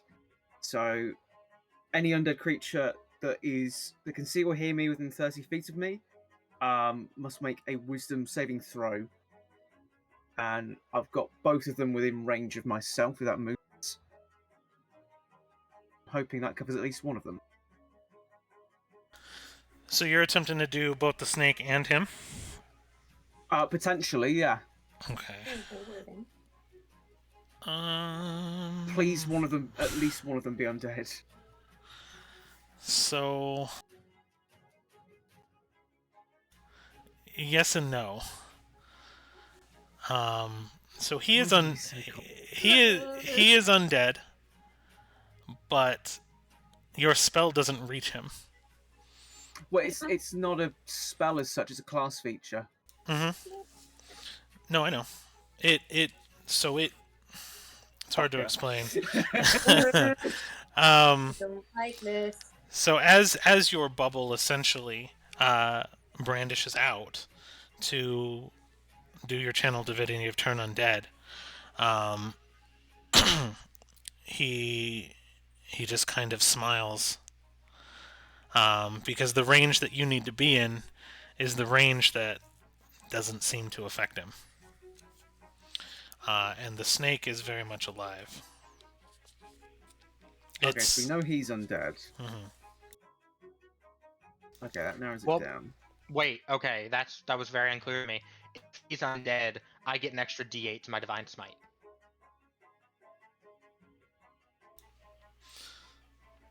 Gotcha. So can I roll that now, or is it done? Yeah, no, you can roll it now. Cool. There are 2. Okay. Sorry, I'm just trying to... Because he's not... What is he, though?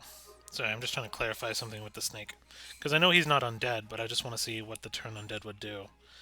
Because he's basically eating the river. He himself is not undead. I can tell you what turn undead would do. I have the thing here. Basically, each undead that can see or hear me with make a Wisdom saving throw. Siri. Each creature within 30 feet must make a Wisdom saving throw. If it fails, it's turned for a minute, or until it takes some damage, which means it must spend its turn trying to move as far away from me as it can, and can't willingly move within 30 feet of me, so it has to be pushed back. So it also can't take reactions. Yeah. No. I was just kind of wondering what was happening here. What's the save? Yeah. Save is DC 14. 14. Wisdom. Yeah. Yeah. Fuck. Okay. So here's a couple of things that actually takes place. And this is what I'll do for you here, because turn undead, and it'll kind of still hit the snake in a way that here's what happens when you cast turn undead, and this will be the fun part.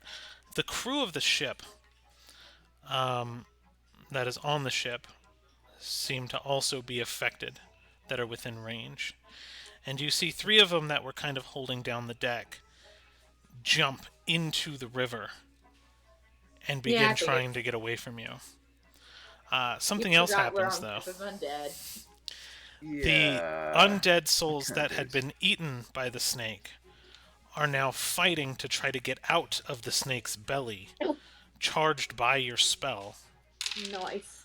Yes. And 3 of them will burst out of the stomach of the beast, and it lets out a very powerful rear and a scream as it takes damage from the inside out. I will give you that. That is what I was hoping you would say. I was hoping for the internal damage, I won't lie. Mm-hmm. Yeah, because I had I'm mentioned jumping that outside the box. Yeah, no, I had mentioned that he ate them, and then you said very that, and I'm like, well, it wouldn't affect him, but what he ate just a minute ago would definitely be affected. So, Exactly, yeah. exactly. So yeah, And because I'm about 15 feet away from him, that does have a bit of a knock on there. So he took 2 6s and a 3, so he took 15 damage total from internal damage trying to get out. That's still damage. That's still damage. Okay. And I've still got my bonus action because doing the channel ability is an action. So from a bonus, you know, let's stick with the classics. Magic Stone on the serpent. Perfect. Go ahead and roll your attack. Just throw a freaking rock at his head. Oh, that is going to be 23 to hit. That'll hit. Nice. 6 plus 3. 6 points of bludgeoning damage. Perfect. All right. Yeah, it kind of dinked and like hit his eye, and he blinked for a second. Not fun when your food bites back, isn't it? All right. Is that your turn? Yeah, that's my turn. All right. That'll bring us to Cedar. And I'm happy. For once, I know what I'm gonna do. So I'm going to pull out the Dagger of Azure Fury, and I'm going to use Skydive Strike to leap up to 30 feet in any direction. So I basically leap right up behind / next to this guy, stab him with it. So that would be an attack roll. Let's do that. Dirty 20. Okay. Does that hit? That's a good question, isn't it? Yeah, that hits. Okay. Oh, That's sweet. such a dick So, move. okay, damage is 1d4 plus 5. And then I get an additional 6d4 lightning damage. Mm-hmm. Okay, so that's got to be like 7 d4s plus 5. Okay. So we have 1, 2, 3, 4. Wow, I hate you. Okay. You get all ones. Yeah, shut up. Let the hate flow. 13 plus 5. 18 points of damage. 18 points of damage there. And then I'm going to use my... Did you add the 5? Yeah, I added the 5. Oh, I just wanted to make sure. For my bonus action, before I take my movement, my actual movement, because that was... The movement I did was from the knife itself. Yes. For my actual damage, I feel like I'm kind of like behind him, and I like just kind of stabbed at his kidney kind of area. Thank you, Therese, for being the visual. Dang. I got graphic really quick. I'm gonna have her just like reach up and like kind of like grab like back of his neck, kind of like base of his head, back of his neck, and then I'm going to cast Shocking Grasp. Yes. I'm like at touch. He said there is a That's- range at which magic works. I hate that I have to say this. That is not a bonus action. All right, I'll choose something else to do. Yeah, that is. Oh yeah, that isn't a bonus action. You have to I go thought to your you bonus did. action. Okay. Scroll up. and go to your Magic stone. Magic Working. stone. I don't have that. Then you should. It's I fun. mean, if you're just trying to get away so he can't attack you, you are a rogue. You do have bonus action disengage. True. Yeah, give me just a second. Okay, so for my bonus action, And because I give you a heads up. If you don't disengage, he has an opportunity attack the minute you go away. Just a reminder, true. because you forget. I do forget. Yeah, bonus action disengage, and I'm gonna take my movement and move the heck away back to where I was. Okay. So I just came in, stabbed him, and he went back.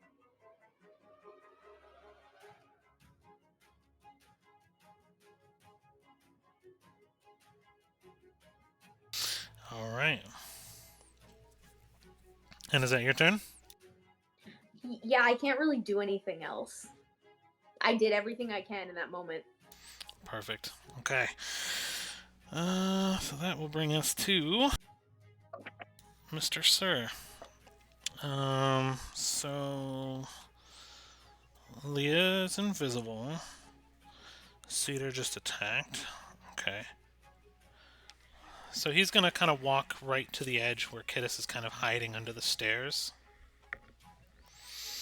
And he's going to strike down with his lantern and beat her in the top of her head with full force, almost like a flail. And as she kind of reels from the shock, he's just going to stab down into her collarbone. Sounds good. Oh. If I survive this, I'm shooting the dang either his head or the lantern. Oof. Why not both? So I got a 7. Don't care. Oh my god, I can't math. I do. I got a 24 and a 25 to hit. Yeah, those hit. I cast silvery barbs. You're gonna Does it do. work? You're gonna do a silvery barbs. Yeah. Yeah. Alright. Guess so. At first level, though. It's fine. I re-rolled a nat 20. So Well, you have don't to use take the lower. lower. I know I have to use the lower. Yeah. I know I have to Yeah. use the lower. Well, so who do you impart advantage on, Cedar? I would like to impart advantage on who's next in combat. Me.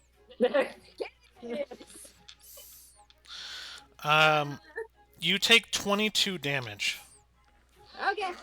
and 2 spell slots missing. Oh. Oh, okay. Okay, so don't get whacked with the lantern. So, and does it matter what level? Let's find out. Kill the lantern. No. One first, 1 second. I feel like we should kill the guy, not the lantern, because I think if we kill the lantern, then the ship will fire. Okay. Exactly. We're on a wooden ship. So yes, one first level, 1 second level.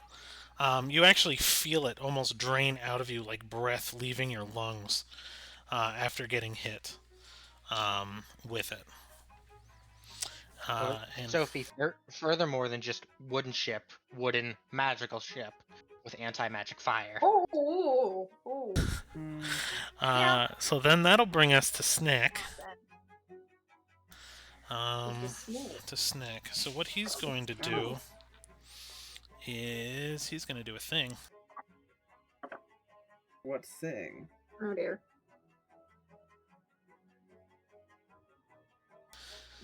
Gale. Yes.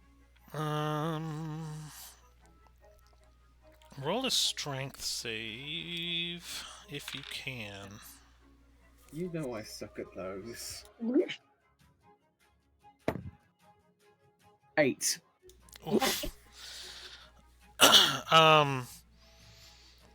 So you see the snake uncoil from the ship. And in that moment, it actually goes after you. And it's so large that there is no avoiding it. So you try to brace for it as it wraps around you and squeezes you.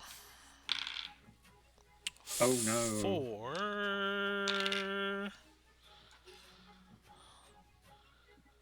29 damage.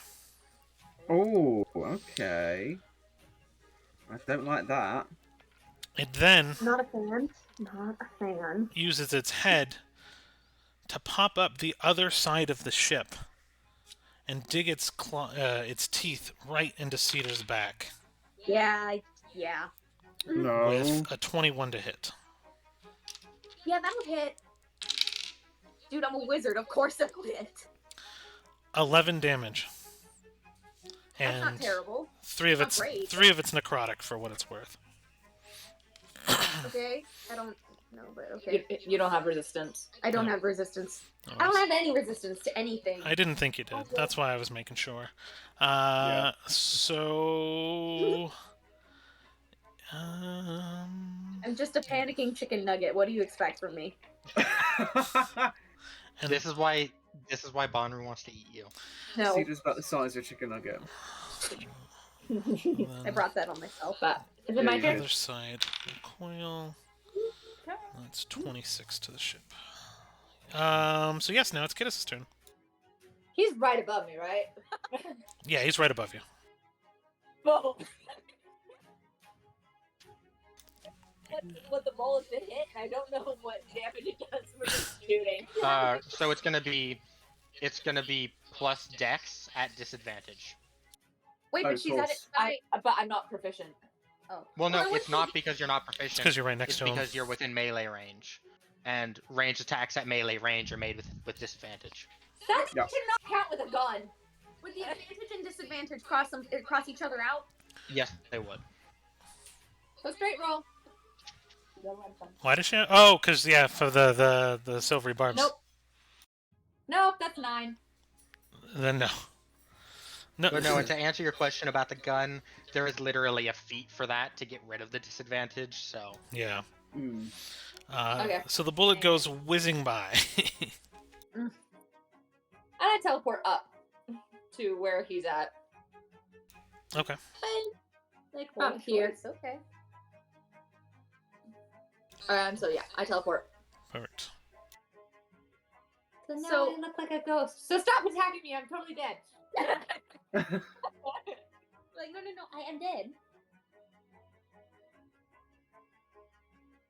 Okay. So that'll bring us to. Is that your turn then? Yep, that's my turn. I can't do anything else. All right, Leah. all right. So I would assume the attack is at advantage because I'm invisible. Yes. Okay. So with again everything, divine smite 2nd level, extra damage, or the extra bludgeoning and the stone giant strike, she goes and she cracks him in the side of the head and just screams out, "Look, I don't give a fuck who you are, who that thing is. You touch my buddy, you're gonna fucking regret it." Natural 20. Yes! Okay. Roll your damage.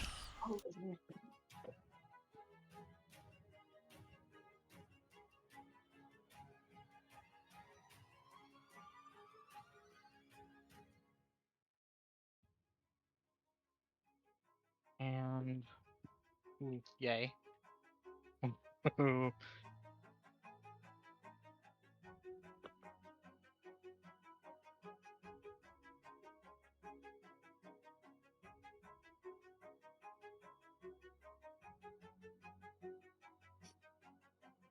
74.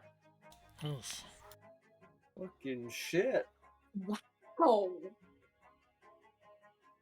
Holy smokes. Too good. Okay. How's he So, looking? his head cracks under the pressure of your mallet, essentially. Mhm. And it breaks and cleaves his head basically off because it was made out of Nice. essentially rock. Mhm. And this headless form turns to you, essentially, because he was looking at Kittis and he turns back and just kind of is looking at you, but his head is no longer there. Right. And out of his body comes the screams Oh.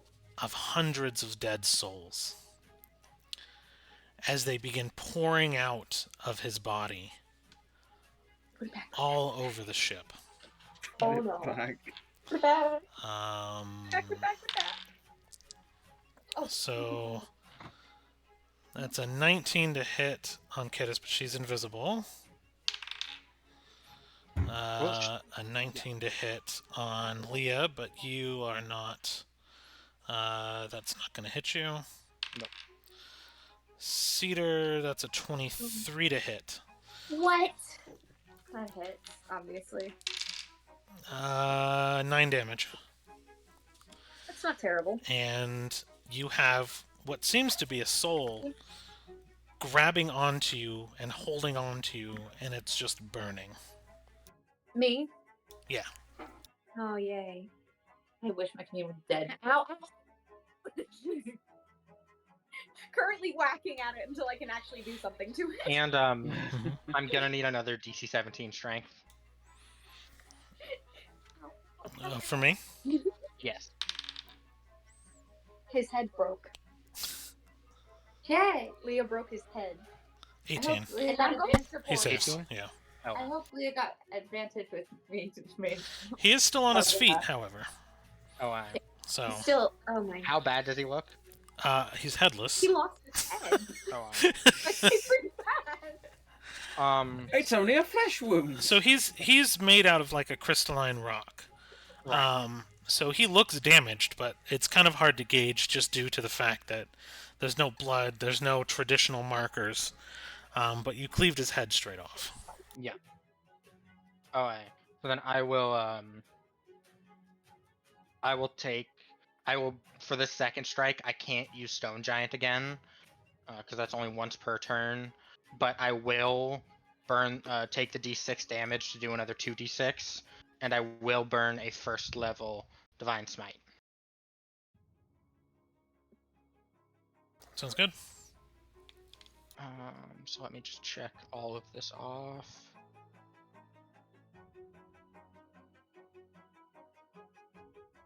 Okay, and then that goes there. All right, 24 to hit. That hits. Okay, we're back. We're back. Thank goodness.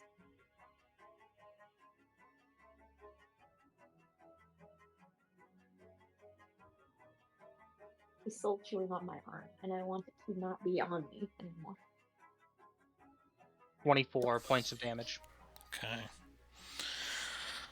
Okay. And you barrel this directly into essentially him, his headless form, and he breaks the rest of the way. His structure begins to split. Green cracks begin emanating light as his body just kind of ruptures and explodes. And essentially, every part of him just disperses into a dust. And he's gone. Okay. Nice one. And I will actually I will use my bonus action, if you'll allow, to try and contact my Fey Queen to see if I can't get any sort of aid in this fight. That would be a bit more than a bonus action, unfortunately. Okay, that's fine. Then I will bonus action Hidden Step. Okay. And that's me. All right. So that'll bring us to Gaylor, which needs to do a strength save for me.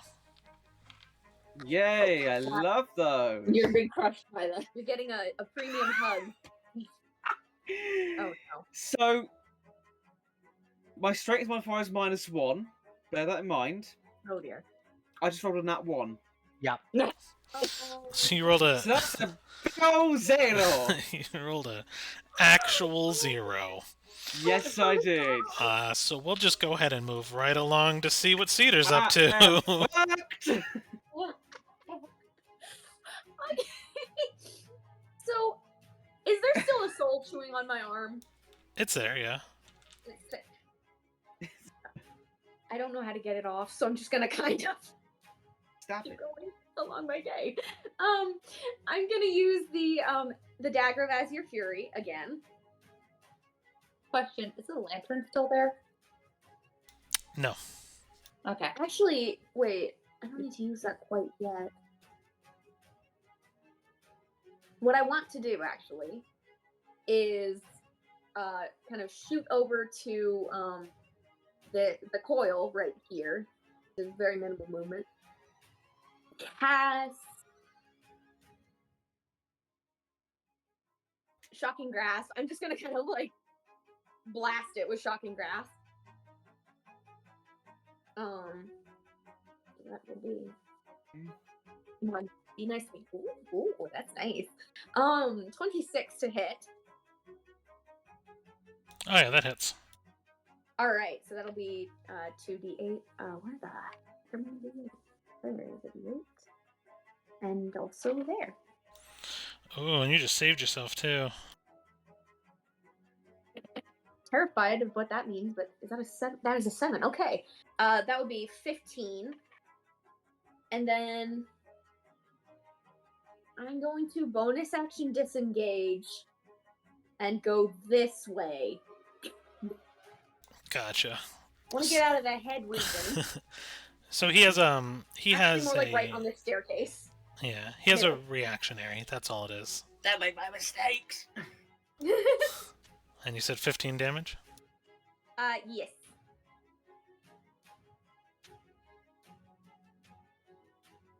Perfect. Okay. Give it a quick little bit of electroshock therapy. And I guess that'll bring it up to him. What does he want to do? So, Gale, of course, is still wrapped up. 15 damage. For me. Yeah, which is actually low. Ow. I rolled really low on that coil. So wait, that was you rolling low? Yeah, Oh that was low. Oh my god. Sorry. Let's see, and then so that's I didn't get a invisible. proper go. Kidus is transparent. Oh no. So yeah, the only optional one to attack would be Cedar. So I gotta Also, you know, Kidus isn't invisible, right? She's just like resistant to all forms of damage. Yeah, but he's already seen an attack fail against her. So why would he? Why? So mentally, if he already saw something fail to hit Yeah, her, no, fair. yeah, that's just where my head went with that. I don't like it.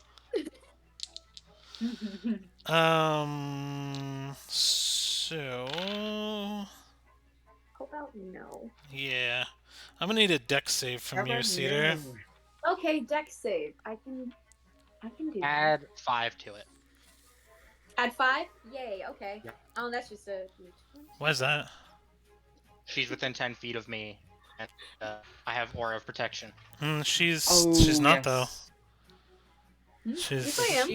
Well, I guess she's at the base of the stairs, so Well, she's that's kind of right at 15. I'll allow it then.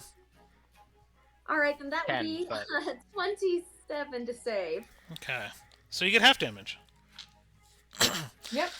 So Woo! what happens is our Mr. Snake Friend, he opens his jaw completely wide and unhinges it, as all of his teeth shoot across the deck, one after another, after another, after another, as about 50 to 60 teeth fly in your direction, splintering the deck all around you. You manage to dodge a fair amount of them. Lucky. 13 just damage. How many? 13. 13. Okay.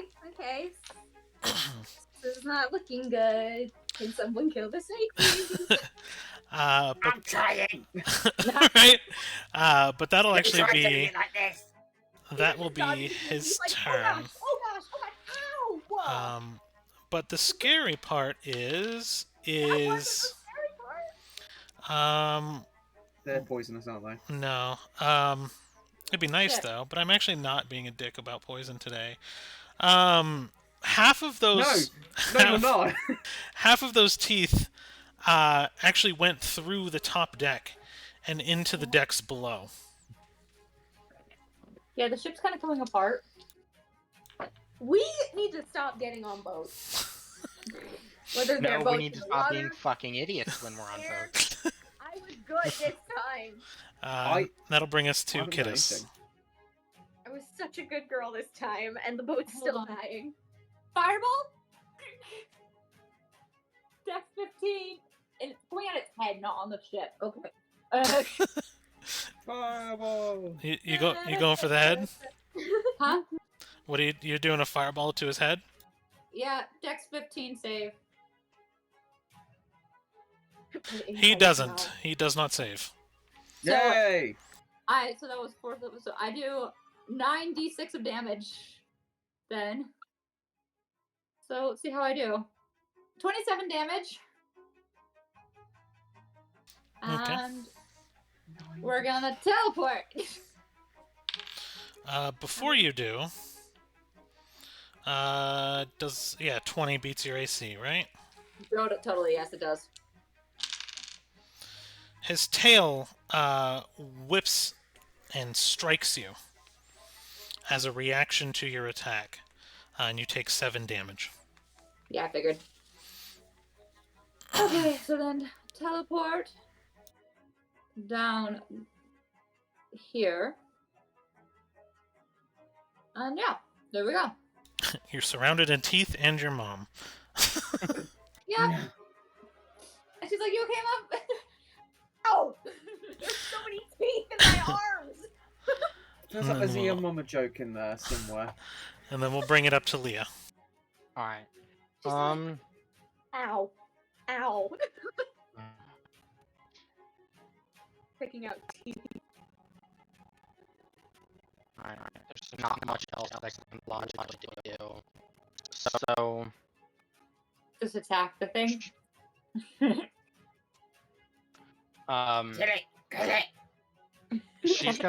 she's gonna run and strike the bit of the tail that's wrapped around Gale to try and help free him. Kind of figured. For 28 to hit. That'll hit. Love it. And that is, I should have specified, first level divine, stone giants, and extra damage. I'm sorry, I didn't specify. For you're taking your psychic damage? I am. Okay.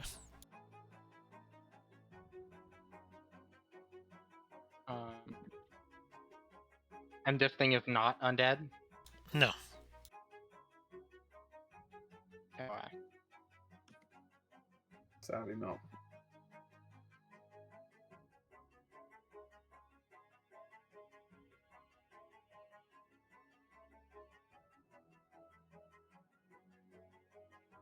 Alright, that is 24 points of damage. Okay.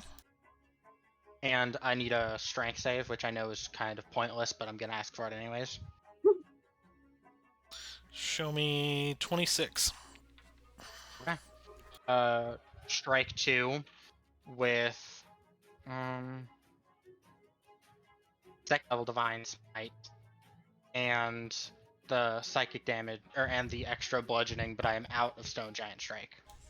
Okay.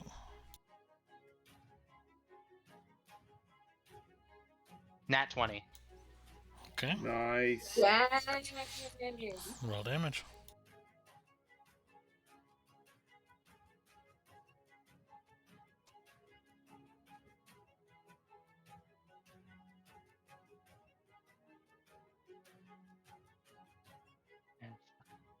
Well, okay, wait, sorry, that 24 was 36. I didn't do my extra additives. I didn't add on my innate plus 12. I'm sorry about that.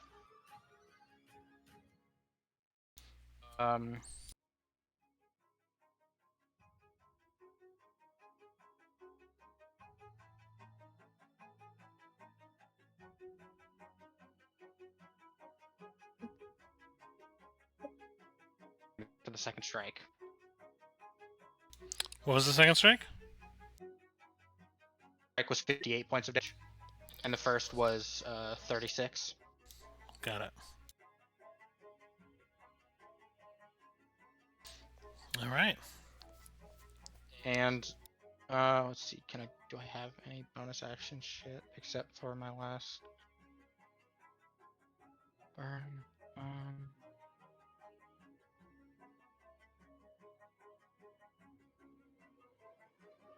Not really. Alright, that's me. All right. Gale. Strength check with advantage. With advantage. Okay. Yeah. And now add +5. Alrighty. Are you fucking kidding? Oh no. So, Don't say it. so basically, I rolled 13 plus 5 is 18, but I rolled a nat 1. You have advantage. Yeah. Okay, so it's 18. Fine, that's great then. Okay. Fucking nat 1s. Hey, that's the best time to get a nat 1. It doesn't Right. matter. When it doesn't matter. Yeah, Right.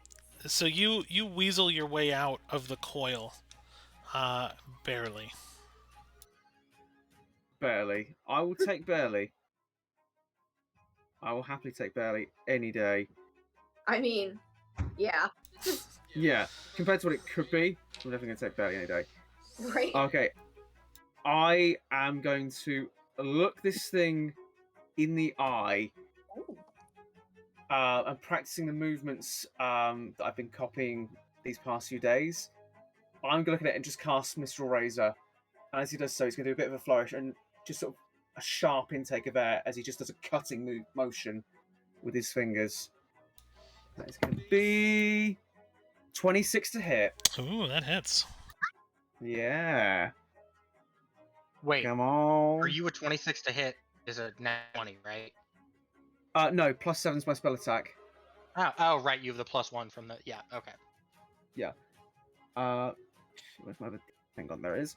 So give me 2 d10s of damage. Oh, okay, not bad. That is going to be 11 points of damage, and that is slashing damage. Okay.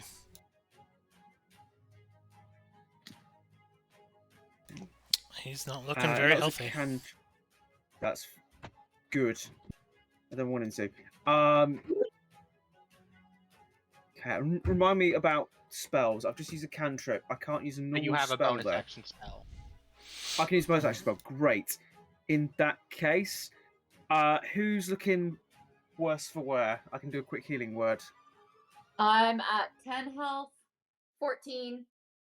10, 14. I'm fine. Oh, you've got lay on hands there.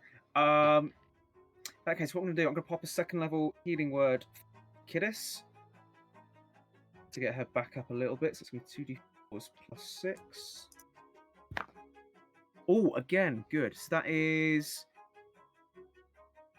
6. That's going to be 12 points of healing for yourself. Okay. And that's one of my there. And because my abilities, I think I get a little bit of that back. That's basically me. That's my turn done.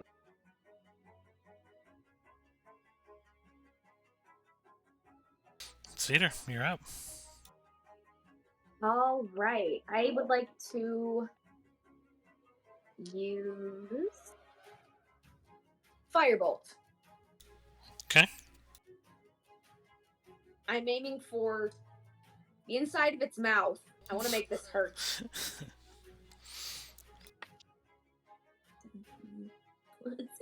25 to hit. That'll hit.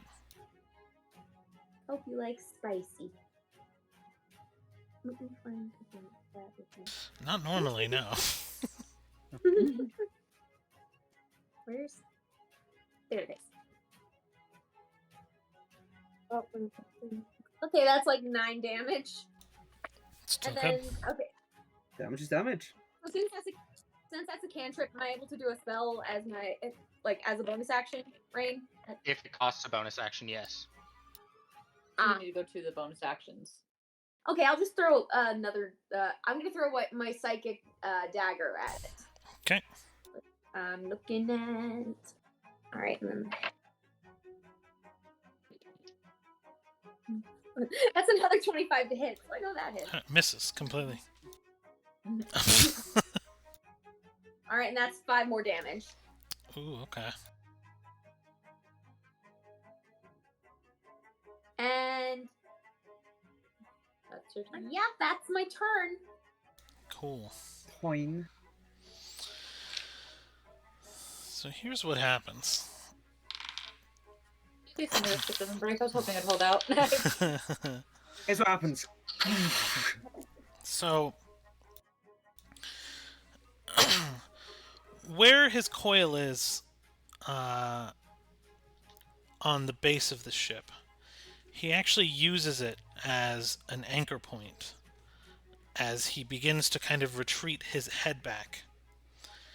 He will then swoop around and swing his entire body around the center of the ship, still using the front of the ship as an anchor point. It's almost as if he swung his whole body around and was using his full force to try to pull the ship under the water, as the coil that's remaining on the front of the ship rips and pulls it down. The entire top deck of the ship shears off under the force as the front of the boat dips into the water, but still has enough integrity to resurface as the river drains from the ship and the serpent swims off into the darkness that is the river. Oh,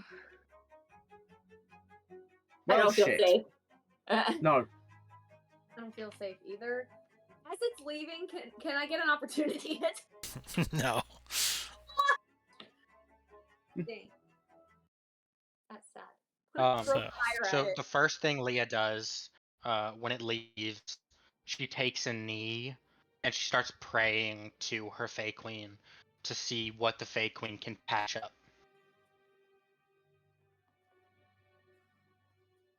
Okay, I guess you can try a performance.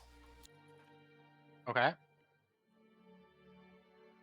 Actually, while this is going on, I'm going to be a bit closer to everybody and do a quick prayer of healing to get everybody back up to a good level, just in case. Because I do not trust anything that you throw at us. Yeah. 23. And I'm going to put that third level. 23.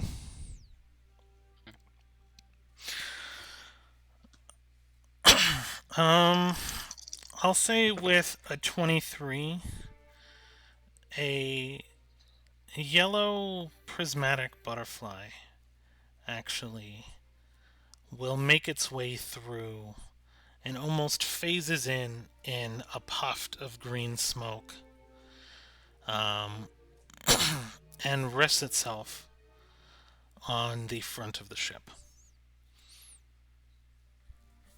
So she heard you and answered the call, and sent something, but doesn't really seem to have a lot of power right now, at least in the way from where you are. Right. Okay. So you get a sense that it's not so much that she didn't want to help, she answered, she just doesn't have the range. Okay. I see where we are. Now that I'm not being attacked. At the And moment. and just quick, the moment Dale finishes his prayer, Leah's gonna go off and start trying to repair the ship. That will take about 10 minutes. But when it's done, everyone gets 17 of healing. How many? 17. Okay. Nice. Because I popped a third level spell slot for y'all. Wow. Wow. Wow. I actually have a thing for this. So can I see where we are? Like, I know we're on the River Styx, but like, can Kidda start figuring out where we are properly and kind of like, now that I'm not currently being almost killed, because the whole point of me coming up here is I got curious.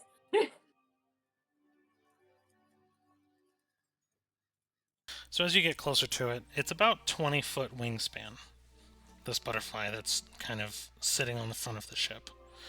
And you can try to repair it, at least a little bit here and there, but you'll notice that when you touch things that are wet, you feel as if your body goes into like a state of shock.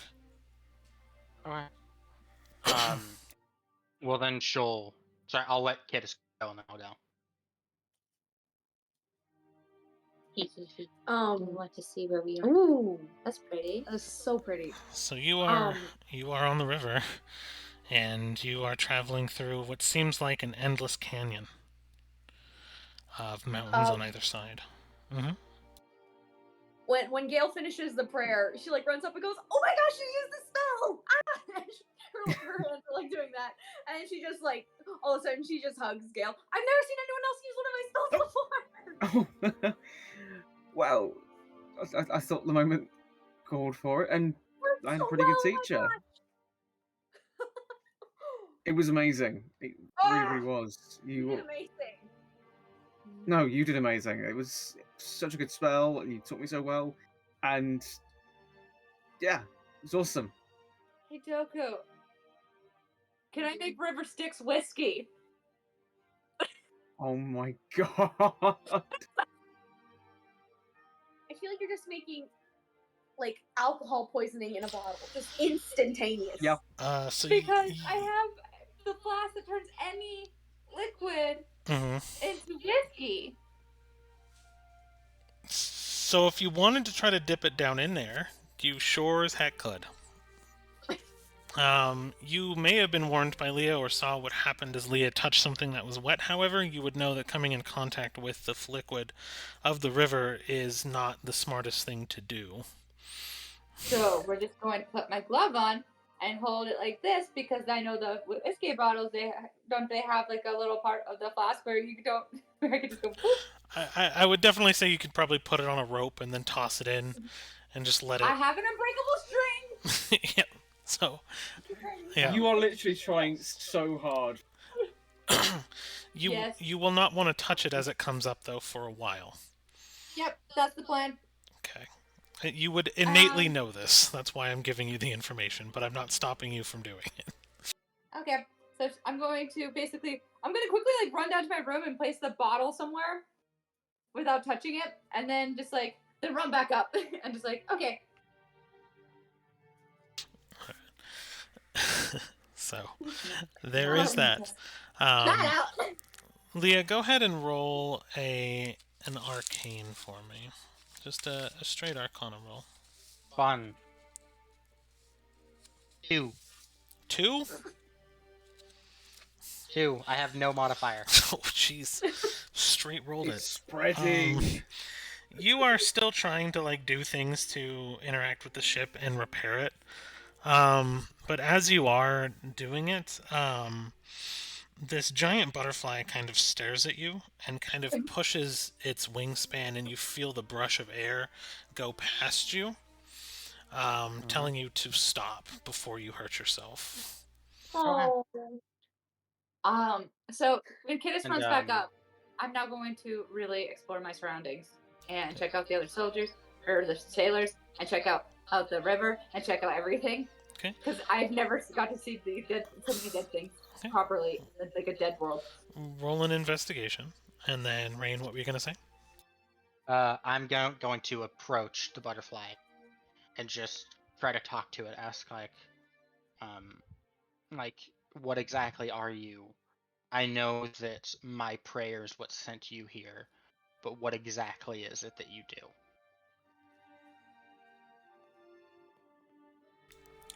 You're familiar with Pokemon, right? Extremely. So you know when Butterfree gets excited, it just goes wee and then like flutters its wings and stuff. It's kind of hit you with one of those, Love it. and kind of give you the impression that it's there to help. Roll an insight, I guess. Love it. Thank God for advantage. Dirty 20. It can't help while it's here. So it will help because you wanted to try to fix the ship because you probably feel bad for getting it fucked up in the first place. And it will help with Even that. though it wasn't my fault. Yeah, exactly. you had good intentions and a good prayer. But you also with that you remember that your Fae doesn't use fingers like it does the other Fae queens. Yours specifically uses butterflies, so this is an agent of yours. Do you still have your original image? For the fake queen? Yeah. Ooh. What? Let's see. Give me a second, I'll send it to you. Uh, It'll make more sense when you see it. Show us. But I think only Rain gets to see. Yeah. Oh. Oh yeah, that makes a lot of sense. Yeah. Okay. So now you know what's up. Okay. I just didn't want you to be confused. And 14 for the investigation. You are on the River of the Dead. You are exactly on the River of the Dead, and you understand immediately what they were doing, what the sailors were doing, and that they were collecting the souls that were lost at sea, so that they can, basically, the ship is acting as an in-between between the souls that are lost at sea and specifically Shadowfell. So as they pull them out of the river, it allows them the opportunity to pass their pilgrimage through Shadowfell. And you kind of understand that immediately of what's happening. So you're actually sitting right now at the bottom of Shadowfell, and you remember seeing the flash of the green light from the first day, and that is kind of the signal that the boat actually transitions to literally the realm of the Upside Down, and travels there specifically to do this job. And that as you're kind of looking around on board, you realize that the sailors have been dead, and that they all died on their first encounter with you guys.